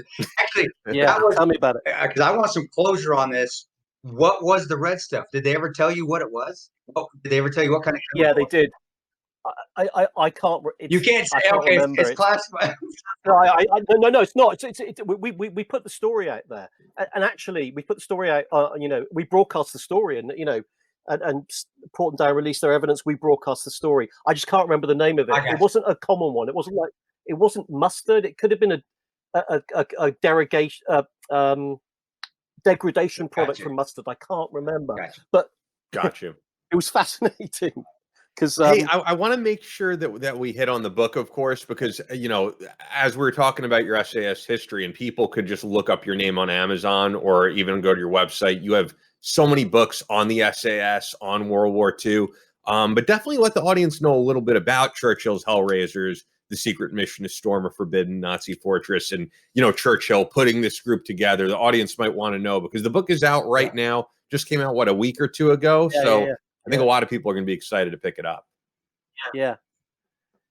Well, look, it's a great story, and it does delve into all those things that we've been talking about. It delves into the founding of the SAS, and as I said to some of the media here recently, I think one of the things we forget. The early stages of the resistance to the Nazis in World War II, I think, have kind of like been forgotten in the fight back. And one of the really, really incredible things about told in this book and some of the other stories I've written about the birth of special forces, we came so close to throwing in the towel. Hitler did not want to fight England. So after he'd won Western Europe, he wanted to turn immediately to fight the Russians on the Eastern Front. That was his main aim. What he really wanted was he wanted Lebensraum, living space in Eastern Europe. He wanted to take all that territory, get rid of communism, and basically take the land for German and Germanized peoples. He didn't want to fight England at all. He would eventually have turned back to the UK and then to America, because America was his eventual aim in terms of Nazi world takeover, the Fourth Reich, Third Reich, Fourth Reich. But he didn't want to fight England at that time. He didn't want to fight Britain at that time. And it would have been so easy to have cut a deal. He wanted to cut a deal, okay? And it was because of Churchill that we didn't cut a deal. And when you look at what the man did, in 39-40, it's just, I don't know how he did it. I honestly do not know how he stood firm, because he had nothing. We'd had, Dunkirk. So we'd had defeat in Europe, we'd had Dunkirk, we'd left behind most of our weaponry, tanks, field guns, rifles on the beaches of France, which the Germans seized and then, took over, adapted for their own use. We'd got several, tens of thousands of our men back, but we'd lost a huge proportion of our professional arms forces. We had nothing with which to fight. And not only that, can you imagine how our morale was at rock bottom? The Maginot Line in France, which we had defended along with the French and other Allied troops, was supposedly impregnable. And within weeks, the whole of France had fallen, basically. And we'd been thrust back into the sea.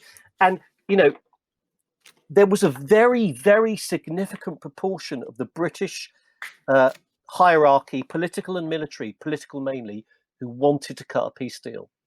They did not want to fight. And what Churchill realized, and why he was such a genius and such a man that we have to admire, and the only man for that moment, what he realized was, if Britain was going to stand and fight alone, largely alone to start with, we had to show to the people that we could do so. You had to hit back. You had to show you had the will to fight. And attack is always the best form of defense. And that is why he formed special forces.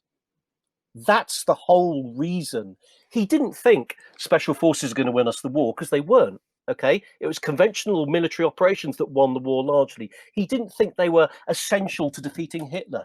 He knew they were essential to showing a defeated nation they had the ability and the will and the balls to hit back. Can you imagine the genius of that? Can you just conceive of the genius of that? At that moment, when all the military commanders in Britain wanted to do was to roof the nation over, concentrate on our defences, radar, fighter aircraft, and beach defences. Churchill said, no, what we're going to do is we're going to found a completely new form of soldiering that no one ever's done before.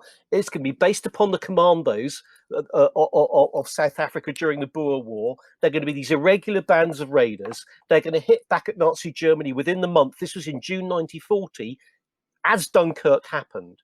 And we don't have the resource, and we've got no trained men. We've got no boats or aircraft with which to do these operations, but within the month we're going to get the first raiding party back across the sea to hit the Germans where they least expect it. And that's exactly what they did. So Dunkirk finished 6th, 7th of June. Within the month of June, they got the first raiding force back across the channel. It was called, codenamed Operation Collar, 90 men, and they went across the channel in RAF crash boats. So those are the boats you put to sea to rescue downed airmen. They're basically rubber dinghies, right? Yeah. So they went across the sea in RAF crash boats at night, 90 guys. They attacked a German outpost. They caused some casualties. They took some prisoners, and they got every man back home again. It was totally insignificant in terms of the greater fortunes of the war. Why did it matter? Because the next day it was headlines in all the British and the American press. And the American press hailed this new brand of British bulldog who has the will to strike back. That's what lay behind his determination to found special forces. That's bloody genius. That's awesome, man. And the passion which Damien speaks is why he's so great at what he does. And you guys got to pick up this book. Right on the cover, you have a quote from Bear Grylls on here. So, the book is getting high praise. And I think this audience, if you're a military history buff, if you love learning about the history of special operations, you're going to want to check it out. So it's Churchill's Hellraisers, The Secret Mission to Storm a Forbidden Nazi Fortress, out now on Kensington Publishing. Anything else you want to hit on? I mean, we've had some great stories this show, so I really appreciate you coming on, Damien. Well, I just think it's I don't know. I'd be really interested. Have you guys, the fact that's why special forces were founded? Don't you find that fascinating? It was a morale operation. Even more now, since it was started then become that little anvil that you can hit and surgically do something, take over areas. It's not going to win a war in conventional wars. We're blessed that he did that, because there's not going to be any more conventional wars, because we'll win them all. No, but now the SF, which is within special operations, we should say now, not just when we say SF, guys that have been in the service, they think of long tab or special forces. It's not. It's that special operations. Having all that now we've still got that anvil to go in the cage in Afghanistan and do the unconventional warfare that you need to do to win wars or to destabilize. That's why I tell people, wars are not won really on the battlefield all the time. They're won when you're destabilizing an infrastructure. Well, that's special forces. That's special operations. And so for him to do that, and then I also think the Doolittle raid was partly what they looked at what Churchill did. I think after Pearl Harbor, Churchill's thing that he did there was where our commanders were always doing what the Brits do, always, which is fine when it's good stuff. It's like what they decided to go in. Hey, we're not going to make a big difference. They just hit Pearl Harbor, so let's go hit the Japs. Where they, excuse my language there if that's politically incorrect, but that's World War II. I'm not out anyway. Going and hitting hitting them again. But that was from, I honestly believe, and somebody says, oh, how do you know it's on? I just, from looking at history, I think to our commanders looking at Churchill and saying that he took the initiative to get the morale back. Was it significant? Yeah. No, not in the terms of lives lost or victory, but no, Doolittle raid was crucial though. But it's the same, crucial to the American psyche. the morale again. Yeah. But that's where SF and special ops come into, because we will, and if it ever happens that we don't, I don't foresee it, but we have the best special operations in the world. And when you couple that, when we do missions with SAS, those two groups going together, what's Rangers and SAS, Delta and SAS, whether it's, and then you got SBS and you got the SEALs. So there's nobody's ever going to beat us ever on the special operations side. So we will always have the advantage in morale. We always have that initiative, but that started with Churchill. And you're going to think that now. That started with him up to this point. No, it did. And just one kind of final point, which I always find, really, really fascinating. When you have that, when you understand that it's partly about morale. The other thing about it is just the fear of the black-clad guys coming down the chimney. Just the fear of that is enough of a disincentive to a lot of the bad guys to stop them being bad. So in the Second World War, the Germans nicknamed the parachute forces that we raised, because they wore the red beret. I can't pronounce the German properly. They nicknamed the German word for the Red Devils, and just the idea that the Red Devils might parachute behind your lines and come and kick your ass from behind, that struck the fear of God into them. That's the power that these forces, which Churchill initiated, raise. And that's how it still is today, even more so. Even the Taliban with the Rangers coming in at night, or the raids going at night, they never slept, because all the raids are at night. That's part of the morale, but it also takes a physical toll on your mind and body because you're not sleeping. Yeah, and that's unconventional warfare. That's everybody think they think it's the direct action. We're going to go hit them. That's how we know it's all up here first. Getting that advantage up top first, and keeping that advantage, keeping them on their toe, keeping them on their heels. The bad guys or the enemy on their heels is what wins wars, or what wins battles. Yeah. And again, people just listen and read about Churchill. They can see where that all came from. And I know our commanders, believe me, I guarantee our commanders studied Churchill in all their classes. I know I had to, of course, great commanders. And it all started with him and his development of the Special Air Services, which led to our groups down the road. And again, specifically my lineage is the Rangers. That's who made the Ranger Battalion. That's who made 75th Ranger Regiment, was SAS. That's who did it. And and I'm admiring. I'm proud to say that, because I've immense respect for SAS, and those guys can carry a rucks just like Rangers guys. We get in ruck marches and competitions together. Those guys can carry their rucksacks just as well as Rangers, and that's respect right there, because that's an equalizer. No, bro, I completely agree with you on all those points, and that's from my studying when I was stupid enough to leave the enlisted ranks and become an officer. I don't know why I did. I should have stayed enlisted. But we had to learn all that, and we had to learn the church. We had to learn about Churchill and read about him, and he was a tremendous leader. People may hate him. I don't care. As far as a tactician and just somebody that was ahead of the game, especially at that time within the war community, I should say, he was in front of everybody. He was led the way. He was the only man. He was the only man, and he had the more you study his war record, the more you realize that he stood firm in a way that it's just so hard to get your head around. If you put yourself in his shoes and think, could I have done that? It deserves so much admiration. He stood firm against the advice of just about everybody. He had one or two people on his side, but everybody else was like, no, let's cut a deal with Hitler, or at the very least, let's just defend this island. We're never going to be able to fight back. It's now just an end game. And he fought against all that, and he triumphed. And that's why we speak English in America right now.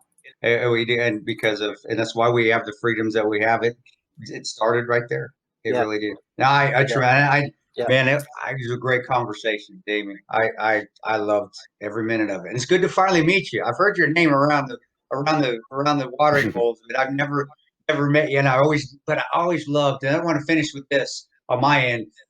Still, when I worked with the SAS and SBS guys, I still admire the way you guys cuss. It's so proper. Somebody would tell me to fuck off, and I would say thank you. Say, yeah, thanks, man. What did he say? I still have never learned the proper way to tell somebody to F off, and they think that you're giving them a compliment. I admire that. That was the biggest respect I ever had for. No, they're tremendous. And again, I learned a lot from my GRS stuff. I was trained by an SBS guy for doing the GRS work they were doing with the agency. They would come over and cross train us, and I had immense respect for those guys. They're immensely talented, and they're gentlemen. They are complete gentlemen. Yeah. Respect. So much respect to those guys down there, and I appreciate you writing about them. That's where our lineage comes from. Awesome stuff, bro. Brilliant. Thanks, guys. Great having Damien Lewis on. It's funny because every now and again you get like the military historians, and they're very dry. And matter of fact, that he is not. He's a guy who you could tell has a lot of passion, and I think that comes from the on the ground war reporting, as you guys. I think it's just because of his personality too. He's high end, high octane, but is it the chicken and the egg theory? Did he become that way when he became an on the ground war reporter, or was he that way so that's why he went into the on the ground war reporting? Either way, though, entertaining. A lot of information, and I love people that are passionate about what they get into because they just are so much better at it. That's you see somebody, whether it's being in the band or playing football or shooting guns or reading books or writing books, when they're passionate about it, they're so much better at it, and they're able to portray that to other people as well. They're able to get people interested in there because they make it exciting, and he's a tremendous writer. And as you can tell by the episode, just a cool dude. And he's just he's a limey bastard, that cool mofo. He's just a good dude. And when you have a quote from Bear Grylls on the front of your book, I mean, that's high praise. It says exhaustively researched, powerfully written, and utterly gripping. So yeah, check it out, guys. I should throw out there, this is Monday that this is going up, so I hope everybody's enjoying their Labor Day.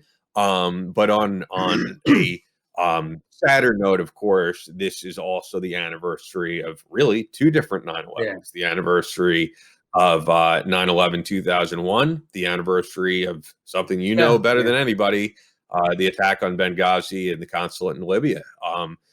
If we reflect on the first attack first, 19 years later, I'd love to hear where you are. I mean, I personally was at Manhasset High School. I'm at my parents right now in Manhasset, so really just a few minutes away from here. Manhasset High School set up like a tower. So I was at the very top of the tower. I mean, I'm on Long Island, so you can't typically see Manhattan from here, but I was at the very top classroom, and someone walked in the room and said the Twin Tower, one of the Twin Towers has been attacked. And then we heard about the second, and you could see the smoke coming from the towers. You couldn't see the towers themselves, but you saw the smoke. A very weird day because the town I was in was impacted more than just about any other town. I think there was, one in New Jersey impacted around the same amount, but this is the area where a lot of people in where I'm sitting from right now worked on Wall Street, worked in that building, and commuted from here. They lived in the suburbs and they commuted 40 minutes on the train every day. And this is where they came back. And I lost a great family friend, Chris Quackenbush. And, because of the fact that I was 15 or something at the time, I thought of Chris Quackenbush as being this older man, but then I look back and he was like early 40s, way too young, yeah, of course, man, but it's like way too young to pass away. But when you're 14, everyone's old. Super successful guy and brought out less fortunate kids to Met games and did all types of great philanthropic work. I know people think of someone like that, these hedge fund guys and Wall Street, they're all about money. Not true for a lot of them. A lot of them use that money for good. He was one of those people. Of course, we lost countless people. That's the one I have a personal connection with. And when I got to go to the 9/11 memorial exhibit, I got to hear his wife, Tracy, talk about Chris there. You can just punch in his name and she talks about what a great man he was. So that's what I remember in 9/11. And this has nothing to do with 9/11 itself, but it's just crazy for me. I was in the classroom with my friends, TJ, Steve, Brian, and it was a bunch of people. And of course, my friend George, and I still see those guys to this day. Like all of us went to Costa Rica 4 years ago, you know, and it was like we experienced the most memorable day that anyone, you know, that Americans will remember forever. And it's just so crazy that I still keep in touch with those guys, and that it was, you know, a powerful, powerful moment. The difference between right now and then is that, you know, New York rebounded very quickly, and I don't see that happening right now. But anyway, where were you? I have no idea where you even were. Just, you know, I don't know. God works in mysterious ways, brother. I had just left Ranger Battalion to become an officer. I just started my Green to Gold program. So when 9/11 2012 happened, I mean 9/11 2000. Yeah, 2012. 9/11 2001 happened. I had just left Ranger Battalion and was starting my I remember 2012 a lot more vividly, smells and all that. I can remember all that. Of course, yeah. But that I do remember where I was walking. I was actually, because Green to Gold is when you go into the reserves from active duty and you attend college. You attend an ROTC program to get your commission. And I only had to do a year of it because I already had my degree, so I only had to do the military science portion. But I do remember. What I remember is I remember walking to class because I used to have to take classes. You had to go, and I was working on a second master's is what I was doing while I was going to ROTC. But you can't tell by the way I talk, guys. You can't tell I have any education. Yeah, it's true. It's true. But no, a guy walked by me, and you know, at that time I was pretty froggy still. I would consider myself still a young Ranger. And when it happened, it wasn't a sense of, oh my gosh, or shock. It was, you don't become desensitized. It's just okay. And he did. A guy told me, said, "Hey, the Twin Towers they were just hit."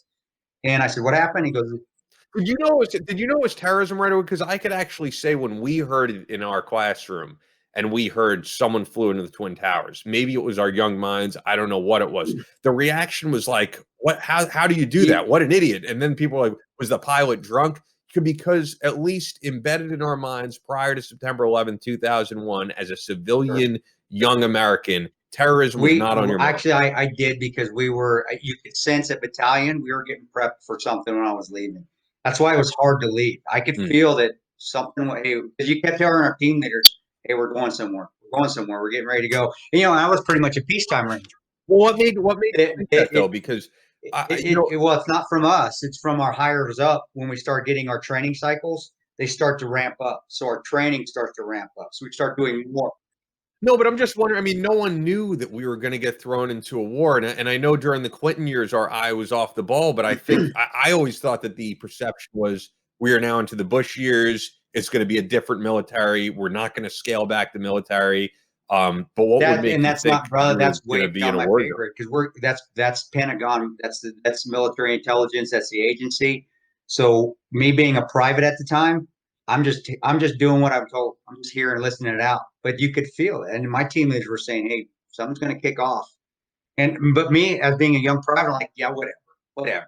I mean, I'm the same as you. I'm like, I'm not seeing anything. What did you think was going to kick off? That there was, in the Middle East, something was happening in the middle, and you just got that feeling. Because I would ask, I said, "Well, what's going on?" I said, "Nothing, but there's something kicking." They would just say something. I never got a good answer, but that's kind of how it is, especially in those units. Is that you're never going to know everything, but you can tell by the way we train. We start to train differently, and you start to train more, and you start working more with other units. Like you're doing joint training with SOAR, with 160th Special Operations Aviation Regiment, or you're doing joint training with DevCrew or Delta, which we were doing more of. We just got done doing a joint training readiness exercise in Fort Knox with the Air Force PJs, the Air Force Special Operations pilots, and also TF Brown, which is Night Stalkers.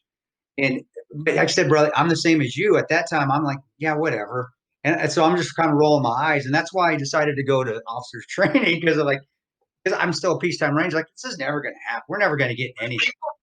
People might read into what you're saying, though, because this is what I'm curious of. Like, I'm curious. You can give your answer. You're not insinuating there was like prior knowledge of an attack. I don't think prior knowledge of attack on the towers. I think prior knowledge of a very viable threat to the United States of America.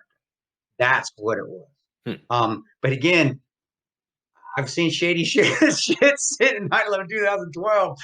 I've seen some shady shit in politicians and in DC. So, but I'm not a conspiracy theorist at all to say, oh, it was a planned attack. It was a planned attack. I don't think that was the case.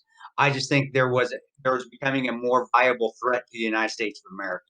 Not that it was that specific target. Mm-hmm. If it was, I don't know. I have no clue. I'm not at that pay grade.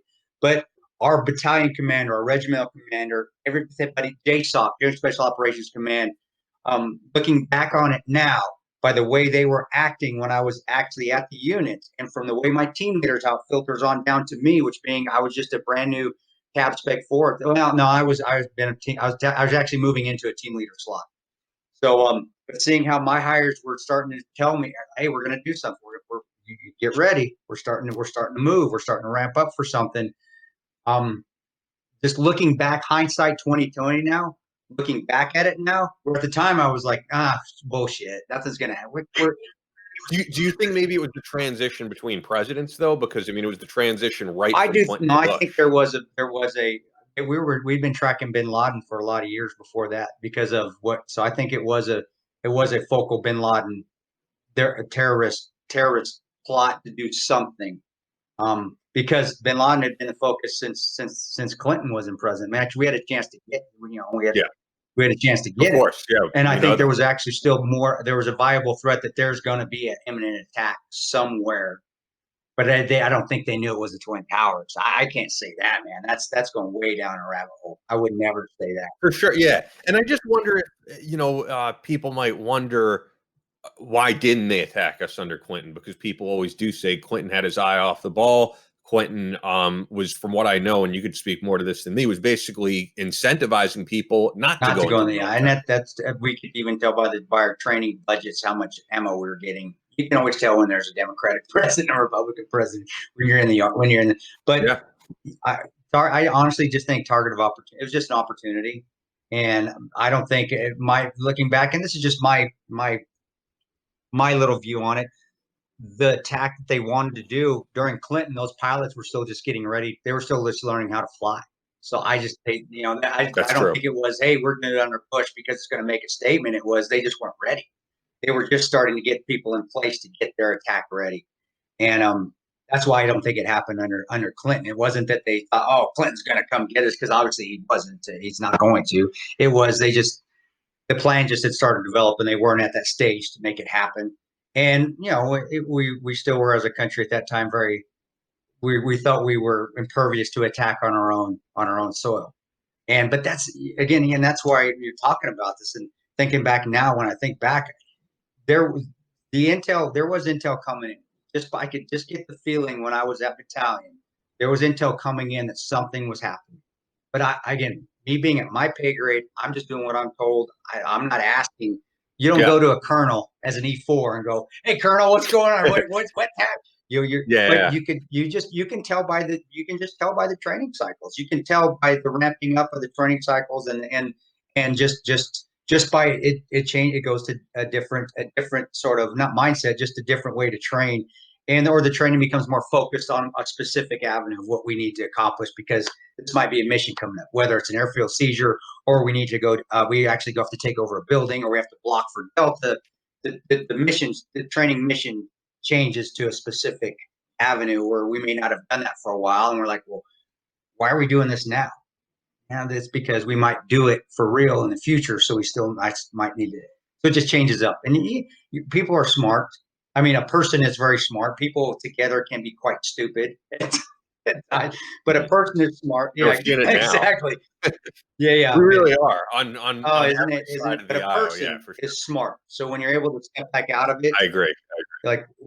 But being a private, it's like, well, something's going on, but my job is just to do what I'm told. Roger that. 3 bags full. Let's go knock it out. Whatever we need to do. But again, getting back that day, somebody told me, so it really didn't shock me. And then I found out what happened, and honestly, my thinking was, it was awful, of course. It's terrible, especially when you see the people jumping out because they don't want to be burned alive. That's still hard to see, even when you go to the memorial. Yeah, my grandma watched that because she was working in the city, and I genuinely think she had some post-traumatic stress from it. I really do. I was still getting good at disassociating myself from those feelings, so I just disassociated. But I think also, like someone like my grandma and people in the city, to not be someone who's in the position like they're just regular civilians, and to see it close up right there, in plain sight.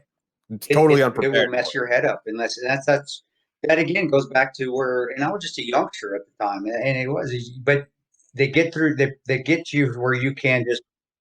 I was a young, relatively speaking, but you were extremely young. But me being in my 30s at the time, I had already, I could, you pull yourself out of that emotion because I was like, and I immediately went back to my lieutenant colonel who was at the ROTC program, the commander, who was a former SF guy, and he actually worked with the Night Stalkers for a while, Colonel Worthman. I said, I want out of my contract. I want to go back to battalion. And I remember, this is what I do remember. I remember he looked at me, and I respected that man a bunch. He was awesome. Colonel Worthman, he looked at me and he goes, we need more officers than we do Rangers. You ain't going anywhere. And roger that, sir.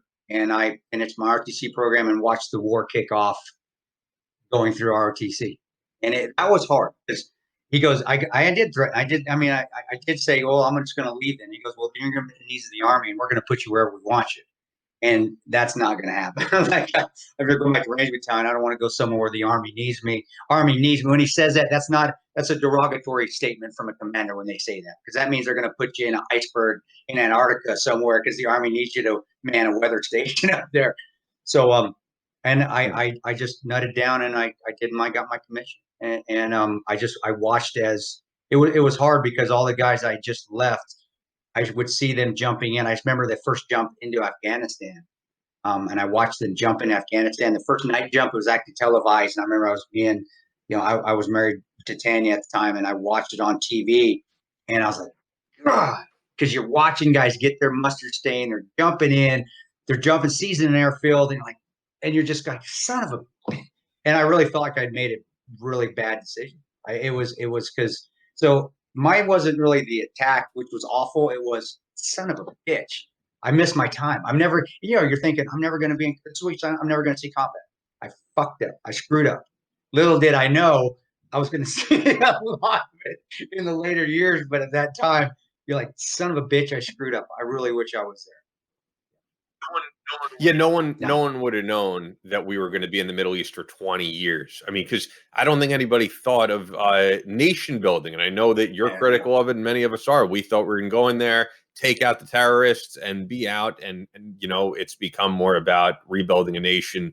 And, I know you've been critical of it because the idea of like forming a Jeffersonian democracy in a place that doesn't want anything to do with it. You can't do. We should learn that from Vietnam, brother. You got to learn from the past. You got to learn from history, and it doesn't happen. You don't change ideologies, and you don't need to. Living in those countries and being able to spend time and actually live not on a base all the time, but live actually and be within the community. They don't have to have a Jeffersonian democracy to be successful, and most of them just want to live. So they want to, they just want to be. They just want to be. And they're going to have the Taliban, and you're going to have the hardcore Islamists over there, but they've lived with those, and they have to solve their own problems with those things. We can't go in and solve it for them. You go in there, and I do agree, if we get attacked like we did, or when Gaddafi did his attack on us when Reagan was president, yes, you go in there and you kick the living shit out of them, but then you say, hey, don't do it anymore. We're going home. And now we just basically, when we go in there and we do what we did in Libya when I was there on 9/11/2012, or what we've been doing in Iraq and Afghanistan since, it's just continual war, and we just continually tear up the infrastructure. We just make it worse, and we do. Instead of going in, doing our battle, doing whatever we need to do, get the shit out of who attacked us, whether it takes a few months or not, but get the hell out and say, okay, it's your country now. Take it back. Here you go. We rid these bad people out of here. Now do what you need to do so it doesn't happen again. But this is your country. And like Libya, when Gaddafi, he became, that's why dictators are dictators. They have to be. I've seen that. I know they're awful, but it's worse not having somebody like Gaddafi in power than having militias running all over the place, just killing everything. But we have to accept that as an American people, that not all countries are going to live like we are. And that's just, but I think we figured that out finally. It just took us 20 some years to finally figure it out. So I never would be in a nation building is dumb. Just And you know what, the skeptic in me, and I know you're skeptical of things just like me with this. I don't even know if it's always so much about that we didn't know what we were getting into. I mean, I'll get criticized for this, but there's so many people who make money off of war. You know, the defense contractors and all that, right. and they make a lot of money staying somewhere for 20 years. Right. If you want to ask Dick Cheney and Halliburton, is that who runs Halliburton with Dick Cheney? Yeah. Look at that KBR. Holy, yeah, he did. Yeah, and that was definitely made a ton of money. No, hey, warmongering. It's a profession, and being a war business distributor. I don't know how you want to say it. It's the God honest truth, brother. Wars cost money, but they also make a lot of money. And also to say that we didn't go in there for some natural resources is wrong as well. As much as you can just, and for you left and right, for you left people, we went into Iraq to get oil. Possibly, yeah, it could have happened. But we also, for you left people, we also went into Libya to get oil as well. So don't be hypocritical. Just look at both sides. To get natural resources it's to do that, and currency and so forth. You're right. There's so many different reasons. It's never that we're going into. Well, you know what's funny? Well, it's not. Yeah. I was a big, I always am transparent with my own ideologies and my own biases. I was a big Ron Paul supporter in 2008, and I was a big believer in that non-interventionist foreign policy. I still am on some level, but I actually will say a conversation I had with Jack Murphy changed my opinion on it somewhat, because Ron Paul's whole thing was, why are we in Japan? Why are we in Germany? Why are we in all these other countries? And what Jack said to me, which makes sense, is he goes, dude, if we weren't in all those countries, you don't think China's going to have a base there? You know, we kind of have to have a presence. You have to, but it's a non-confrontational presence. Having a presence is fine. Having a base there. Also, you need those bases there if we do ever have to get into a conflict again. You can't just leave from the United States and transport people. It's not possible. And as far as being a commander, it's not reasonable in a battle space. You have to have other places to step off from, forward operating bases. But as agreeing with Jack too, you do have to have those bases there, because if you don't, somebody else is going to that is not friendly to us, and that just gets them closer to us, to where they're moving their battle space to surround the United States of America. And by that time you've realized it, you're like, oh shit, they got us surrounded. You know, it's as simple as going in the Wild West and when the Native Americans, the Indians, used to surround the settlers moving or anybody, they surround them to eliminate them. Well, same thing. If you don't have these spaces and you don't have bases in particular areas, our enemies, and I wish we could all live in peace and harmony, guys. Believe me, I wish we could. I don't believe that's ever going to happen, but our enemies will surround us, and we do the same thing. They're going to use tactics just like we do. So I agree with Jack as well. That's another reason to have bases, but that doesn't mean those bases have to be aggressive bases where we're going out and. For sure. And they're not in Germany. They're not in Japan, you know. So that we should actually transition to that. 9/11, 2012. Does it feel like 8 years later? It starts to now. No, it doesn't feel like 8 years, but I really don't feel anything until right gets close to the day of, and then it's weird. I won't even be. Yeah, we're recording this on September 4th. We're on September, so when it gets closer, like right now, it starts to wear on me, and I don't even notice. It's just subtly. My wife can tell the difference. It's just I'll start to get a little bit, not angry, just detached. You know, I won't be there. And it bothers. And then as 9/11, the day comes, I don't want to talk to nobody. I know we'll have our podcast there with Tom. We're going to do with Tom Block, right, yeah. But and I'll do well because it's a fellow Ranger, so I'll be happy. And Tom's a great guy, and he's been his own thing. But yeah, I'll get off, and I just want leave me the hell alone. Leave me alone. I just don't want to talk to anybody, because not that I get angry. It's just I just remember. And remember, and I remember the sights, I remember the smells, I remember the pictures, the flashes of light. I remember my feelings. I can remember what I was feeling even at a spot that night before I was ready to climb one of the first buildings. I remember how I felt looking up, going in my head for a second, Jesus. And I'm already tired of going, I got to clear this thing with a Mark 46 and a rifle and all this ammo, and then just doing it. And I remember the smell of the dirt. And I remember climbing and thinking, you're just trying to do cursory searches because it's two of us trying to, well, there's four of us. I had two Libyans with me. Four of us trying to clear 4-story building going, okay, I look like I cleared it. God, I hope nobody shoots me in the back because we got to keep moving up. And then getting to the top and feeling disappointment when we couldn't see in, going, geez, did all that work for nothing. I mean, that's the kind of stuff as I'm telling you right now, I'm remembering. That's what I'm in my head, and you're just remembering the sights and sounds. And like we talked about with Damien, those sights and sounds, they're just so amplified. And I remember I just remember just enjoying the amplification. I always enjoyed the amplification. I just enjoyed everything being turned up on 10. It just is awesome. And looking at the smoke and the fire and just looking and going, God, and just thinking to myself, man, I am one lucky son of a bitch. And you're like, this is awesome. So, it was never 9/11. I remember as being it was a job, but now I can think back on it and I can remember all the feelings that I had. And then it kind of hits me. And then I look at my kids and I think of Roan, because he had a son that would be my son's age, a little bit, maybe 2 years older. That Kai is his name. And I go, man, it's kind of like it's not survivor's remorse. I don't get that survivor's guilt. I don't get that. But I'm just, I'm like, man, I'm lucky. I'm fucking lucky to be here. I'm just lucky to be here.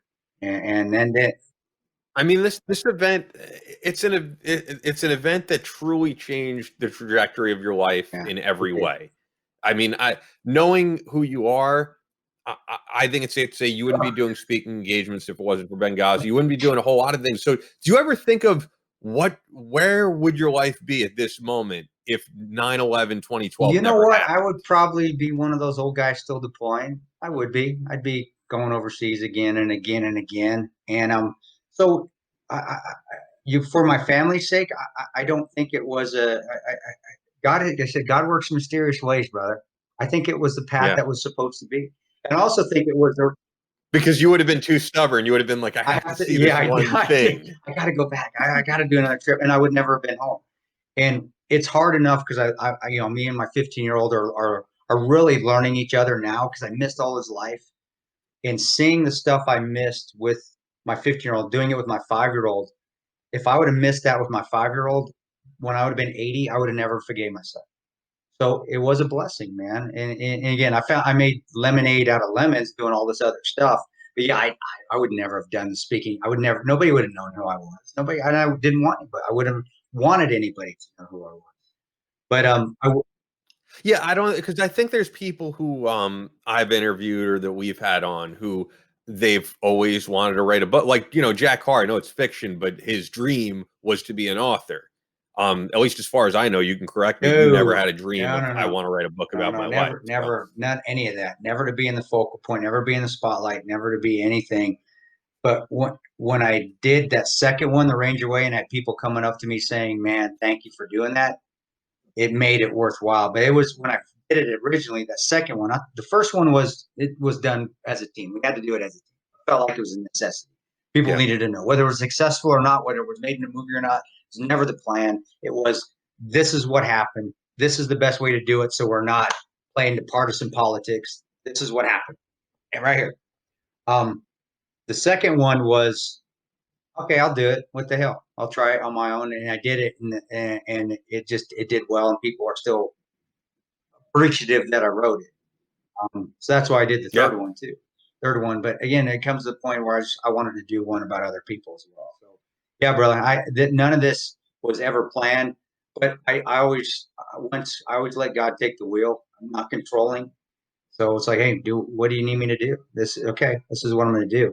And I'm glad that I wouldn't have said this 3 or 4 years ago that I'm glad it happened and I'm glad it went this way. But now that I'm home a lot more and I'm able to experience time with my family and actually be a father and a husband, I'm glad it happened. I'm glad that it went this route. Yeah. Because there are times on 9/11 though where I'll sit back in the week before I'll be hurt because of the time I miss with my older kids, and I'm happy that I'm not missing that with my 5-year-old. And I'd have been an awful 80-year-old man. I'd have just been a miserable, bitter old man. Not that I'm not already bitterer. So, but yeah, I remember that evening quite extensively in the next morning, and I remember the smells, and I remember everything. And it's and it's also so cool that you put out something that inspired so many people. I mean, the same thing we've said before in other episodes, but like, at least for me, I nerd out about this. I think you do too. Like, we have Dave Silvera on, and he's like, "Man, what you guys did was so heroic. I look up to, like, you were listening to Korn years before then. Like, to me, that's so cool. That's what makes it worthwhile. It really does. When somebody comes in, or somebody that I may have, that I've had part of my life with, in their music, and somebody's, oh man, hell yeah, we love, like Andre Arlovsky, we're in the Battleline Podcast. And that's yeah. It does. To say that it doesn't make it, oh, you know what, maybe this is worth doing and having a positive effect on people. It does. And it does. It doesn't put me in awe. It makes me smile. It's like, man, I used to listen to that dude. Man, I remember Korn all the time, and now he's rocking the Battleline Podcast shirt, and we're buddies. I mean, it is cool, and it's not the name dropping cool. It's just cool because it's part of my, whether he knows it, but whether he knew it or not at the time, he was part of my history coming up when I was deployed, and that music made me feel like I was back home when I was gone all the time. So it's good. It's kind of like a reciprocity thing that comes out of it all. And you develop a new friend. Which Dave and I are friends now. We text probably about once a month. I haven't heard from him in a little while, but he's got his own thing going, and he's got to get the new music out, which is awesome. Man, his new group is they're great. They really are, and I really don't say that just to say it, because I've checked it out, and like every song they're putting out is excellent. And you also think, oh, it's just the drummer. You know what I mean? It's not like it's Jonathan Davis, but if you're into Korn, it has that feel, but it actually is a little bit more of a commercial vibe that everybody can get into, because not everybody is into Jonathan Davis's screaming and all that. I think a mainstream audience can really dig. I can't wait till they get that album out. Sorry, Dave. I'm going to spill the beans. He did send me, so don't get mad. I haven't told anybody. Oh, nice. Send me the new album. It rocks, and it needs to get out there. It's just right now with all the hibbity bibbity virus stuff going on, they're able to get it out there. But I can't wait. It's gonna tear it up. And same with Jimmy Allen. Same with Jimmy. Yeah. I mean, can you imagine? Yeah, the Puddle of Mud. I just listened to some Puddle of Mud and hearing that guitar, and now putting a face with the guitar in the background, going, damn, and hearing that, he knew who I was. It's cool to say that, but that's all attitude. I could think of it in other ways, but my attitude is, man, that's really cool. And having a good positive mindset to enjoy these things and not get an ego about it. Just be like, man, I used to listen to these guys when I was sitting in the Helmand province, drinking coffee on top of a roof, my earbuds, and listening to Puddle of Mud. And I'm talking to Jimmy Allen, and he played me. And Ben, you're right with Silvera. The drums. Realize how important. If you have a good drummer, you can tell, especially with Silvera, you can tell when it's him drumming because the way he hits. Yep. And you can tell. I could tell. You can put drummers together, and as soon as I heard, I go, yeah, that's Silvera, and he's good. Yeah. No, and you're right. It isn't at all a name dropping thing. It is just about, like, I respect people who are great at what they do, and if they like something that we do, it just means a lot to me. It's not about like, oh, this guy has a name. That's definitely not what it's about to me. But and it's also just the fact that we have people listening to this podcast. I love that we have people on who have a positive mental attitude about everything that they're going through. I think, I know you always say you hate being a public figure, but you do have some of that celebrity with, like, that comes along with who you are and what you did. And I think it's great to see you use it for positive, because so many people get that celebrity and they use it to fuel hate. They use it to fuel divisiveness. And I know you've said, oh, in the past, maybe I was a part of that, but I think, like, what we're doing now, people listen to this and hopefully they're inspired by something. Damien Lewis talking about World War II veterans. Hopefully it inspires people to follow their dreams and conquer whatever they want. I agree. No, I was part of it, but you make mistakes and you learn, and at that time I took stuff personal. It wasn't a political venue. I don't give two shits about politics. I took it personal. I let the anger get to me, and it caused divisiveness. And you see what happens now with the country, with people just divided left and right. We don't need to be like that. I don't have to agree with you. You don't have to agree with me, but we don't need to be throwing Molotov cocktails and shooting each other about it. Man, come on. Are you kidding me? We're going to be fine. Yeah. We've all succeeded under Republican and Democratic presidents and Congresses and congressmen and congresswomen and so forth. We have. You're going to succeed regardless, whether who's in office or not. Are we losing our freedoms? Kind of bring that on ourselves, y'all. I mean, we just need to figure out that it's not that bad. And turning off the news helps. And the being said, I wouldn't speak about it if I hadn't been a part of it. And you know me, and I don't ever say anything unless I've experienced it. I do know that the media can drive divisiveness. I was part of that. I was a big part of that. But being able to see it now in retrospect, I'm like, yeah, that's not the right thing. And you know what? Benghazi needs to be remembered. 9/11, 2012 needs to be remembered as a positive. For sure. There's so many positive things that took place that night. Just overcoming adversity and courage and heroism and doing the right thing, and faith. That why not use the story for that where it should be? And I think the movie did a good job showing it that spec, not getting into the politics of it.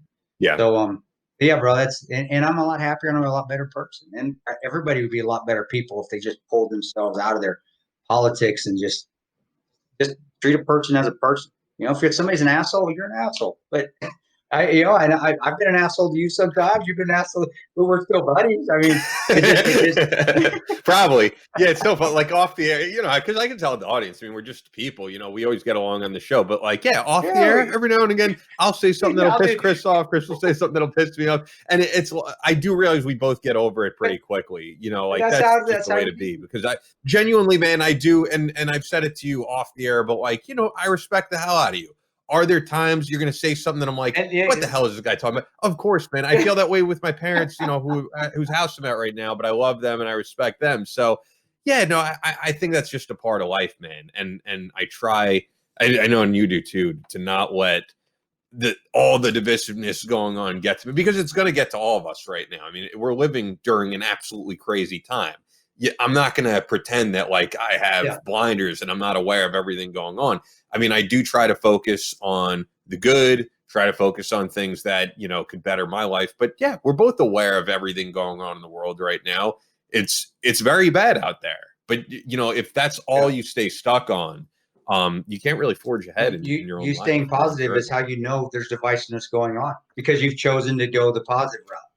So, yeah, of course we don't have blinders on. Yeah. We're just choosing to handle that differently, like trying to say not trying, we are being positive when everybody else is being negative, in the hopes that and in the hopes that people will take our examples and start to be more positive and less argumentative and less divisive and less that I have to be right on everything. Because I'm telling you right now, nobody is right at everything. In fact, all of us are right on very, very few things.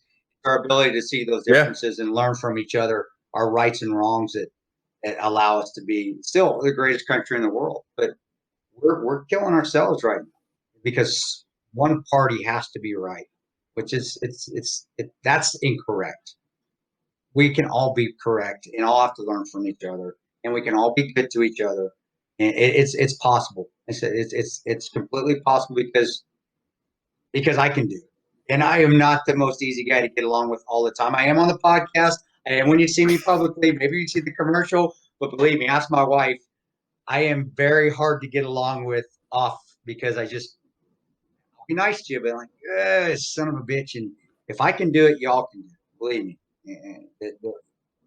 It's funny though, because every time, I'll say for the audience, that Chris and I get into something, it usually has nothing to do with the two of us. It's like social media drama.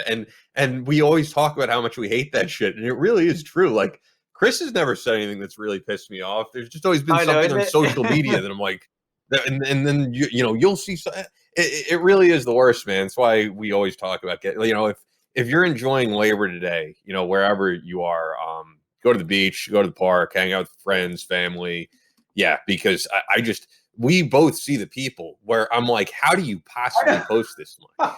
I don't know what you do. It's a drug. I said it before. I'll say it again. Instagram, it's a drug. If you get hooked on it, and it will make you miserable. I posted a couple things the last 3 days, and I haven't been on that much in a while, and I could just feel it. I could feel myself starting to get sucked back into it. So whatever. Everything you wrote is positive, though. I mean, that's why I don't see, even you know, even being positive, you see yourself being sucked back into that world. Nope, get away from it. You guys, you got to break yourselves from it. Make it a point that you post and you get off it for 4 days or 3 days. Not posting stuff over and over and over and over in the hopes that you're going to change somebody's mind by being negative. Never going to happen. Never going to happen. And that's negative. Is that an oxymoron? Okay, that's a double negative. You're never going to change. But you can change somebody's mind by being positive and just being open and being able to listen. Or your own mind might be changed a little bit, but you can. And I don't even think when you say changing mind, at least for me, I don't even think it's about I need to get this person who's voting for this guy to vote for this guy. Because I don't really even care about that stuff as much anymore because I'm just not. I'm not happy with the trajectory of any of it. But I think it's just changing people's mind to do things in their own life that are good, and whether they're getting out and exercising and eating better or any of that stuff, man. I just think people are so tied into whatever, as you always say, what the news media is saying, and that becomes the entirety of their life. It's very hard right now to have you probably see it, man, when you go out with people and you are discussing life. It's very hard not to hear about Joe Biden or Donald Trump and I'm like, I just want to talk about, I don't know, the Islanders right now. I don't even want to discuss it. There's people that, hey, well, what do you think about I don't. I don't know. I want to go for a run because I don't. And I'll say, and people, oh, you don't care. No, I don't care. I don't give a shit about your politics. I don't give a shit about anybody's politics. I give a crap about my family. I give a crap about being a better person. I give a crap about reading the Bible and making myself a better person, being a better father. But as far as politics, I don't care. So people don't ask me because I don't care. What if Biden becomes president? Well, what if he does? Okay, what are you going to do? You're going to cry about it and just stop living your life or what if Trump becomes president? Okay, well, what if he does? That's the mindset. And that's how I lived when I was working overseas. I didn't care. All right, so what if he does? Adjust far. What do we need to do now? Yeah. I agree. And that's why when we talk I'm glad we have differences because people can see that when we do have differences, that we still get along. We're not, oh my gosh, the show's canceled. But people write that in the reviews sometimes too.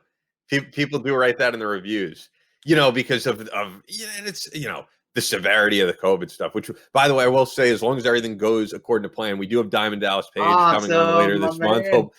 And he will be the only guest who has gotten COVID. So I kind of want to hear from his perspective what it was like, because he told me on the phone he'll be the only guy we've had on. Even with that, and I always preface it, and so do you, that we live in different parts of the country too. So even when we have the COVID arguments, I always preface it. Well, I don't live in New York City. I don't live in New York. Or you always correct me on that. See, when you say Omaha or you say Lincoln, I just say because it's the same. Right? But when you live in New York, so you've seen that with that amount of people where I've been, because I'm not I've been in a lot of metropolitan areas, but I'm not living in an area with that condensed of a population. So there's always something where I don't really agree with you. But again, I'm not seeing it from your perspective. And I think if anybody gets something from the show is that you have to look at other people's perspectives and everything around it. Where you can say to me, I believe it, but you're right. You live in Nebraska. You don't have as many. So when we do argue, we always preface it, though. We do. And it's good that we do. I think we do it on purpose. We do it. It's like, well, we are in different areas. We're seeing it from a different side or different angles. I'm still right. No, I'm kidding. But that's how people should be. People should be, I'm right all the time. Well, maybe not. Geographically, where are you? Look at everything around you and look at where that person is and look what they're going on through their lives, what experiences they have, and then make your judgment. Get all the information. One thing you're big on, and I know you are, is gathering all the information. I am big on gathering information and being involved with it.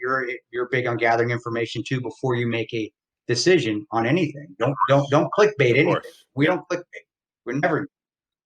No, I'm always cognizant of that. I don't like to put out, and I'll always fact check anything we put out. But to be honest, we haven't been putting out a whole lot of even like news stories. It's really been like you at the range, me at Bear Mountain last week. That's But anyway, anything else before we get out of here? We're going over 2 hours. I want to say because before you're going to 9/11 up after you hear this episode here, just to everybody that's been real supportive of me.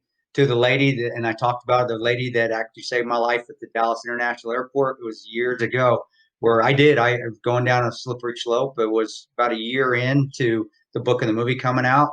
And I hated my life. I hated it. I wasn't working. I was doing the speaking and I hated it. And I remember, and I was divorced from my wife. I become estranged from my family and we're divorced. I wasn't seeing my family a whole bunch. And I remember in the DFW airport, and I wish I remembered her name. God, I just couldn't get her name. It was just an old lady. And I had my hat pulled down too. And I'm looking down like this. I want nobody to recognize me. And I was going to kill myself when I got home. I was like, I'm done. And she come up to me and she goes, are you Tano? And I said, ma'am, because I hadn't been used to civilians calling me Tano. It really hadn't. Are you Tano? You Benghazi guy? I said, yes, ma'am, I am. And I'm like, in my head, I'm going, fuck, here it goes again. I don't want to talk about it. But that's something in my head. She goes, don't stop talking. She goes, I believe you. And that helped me not want to do what I was going to do when I got home. And I still remember that put me on a path. Took me years to work through, but it put me on the path to, okay, I can do something positive with this. I just had to figure out, it took me another 2 years to figure out how to do it. And to get rid of some toxic people in my life, which I needed to get rid of. But that lady saved my life. And she put me on the path of where we are now with the podcast. If it wasn't for her, I seriously doubt we would be having this podcast. So wherever you are, ma'am, thank you. And I'm happy now, and I'm happy with my family, and I'm happy being a dad and a father, and we're in a good spot, and we're here doing positive things. So one little word from somebody can change a person's life. So you can say something positive, just like that lady that just took her 30 seconds, and it's changed my life forever. So don't be afraid if you see somebody down, guys, to go up to them and say something positive, because you might affect the rest of their lives, and you might save their lives too. So thank you. I just want to say thank you to that lady out there. I remember I got her name. Damn it. maybe one day she might like, hey, I'm that lady. Give her a hug. Hopefully it's not so, now someone might take credit for it. I was that lady, but they're not really stolen old lady valor. Stolen lady valor. No, don't worry. My wife screens all that. She knows. She's got a sixth sense. She knows. But so thank you all, especially coming up this month. This week, it's hard on me. But that's one good thing that I remember from after the event, that when I was in a bad spot. So yeah, I appreciate it. And thanks, Ian, for doing the podcast, man. How many episodes we up to now? Both two? How many episodes are we say it again? Oh, how many episodes? Oh, I'm losing my train of thought. You know what I could just approximately. 47. Yeah, we're at 47. Awesome. This is 47. Yeah, still going strong. So I guess we have one more Fort Scott. One more Fort Scott Reed, and then hey, Pablo Schreiber, you better get on the show, damn it. I'm gonna come hunt you down, you big mofo, some bitch. We got to get Pablo Schreiber on the absolutely, man. He's getting absolutely jacked from what I've seen for his Halo I don't know role. which he's going to be though. I know he's not going to be Master Chief, but I wonder who he's going to be on Halo. But you got to get him on. Love Pablo, good guy. He'll let you know, I'm sure. Yeah, we got to get him on.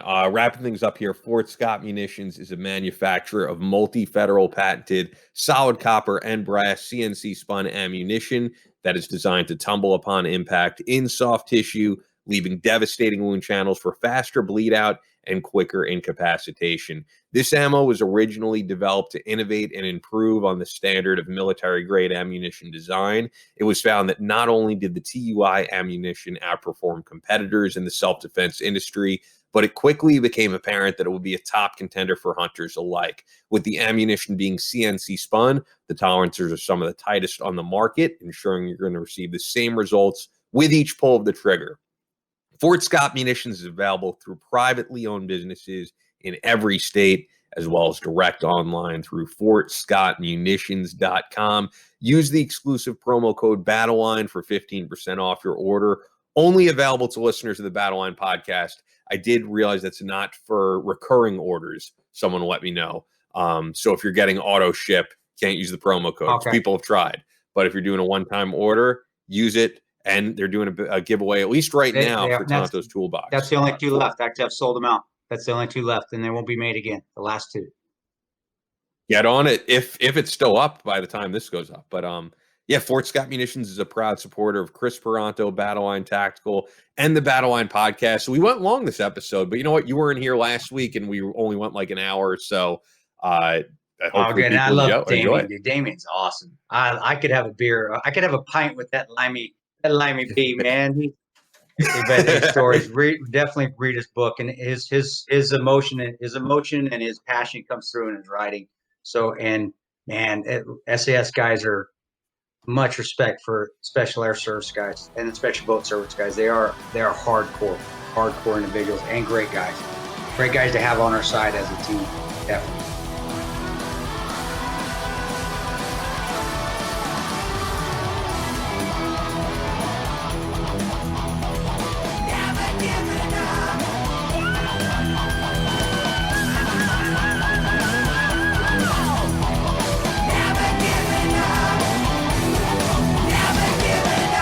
That's all for this episode of the Battleline Podcast, but we'll be back on Monday with more American straight talk. Until then, be sure to follow us on Instagram at Battleline Podcast and on Twitter at Battleline Pod. To sign up for future Battleline tactical courses, go to www.christantoperanto.net. Believe in yourself, face all challenges head on, and as always, never quit.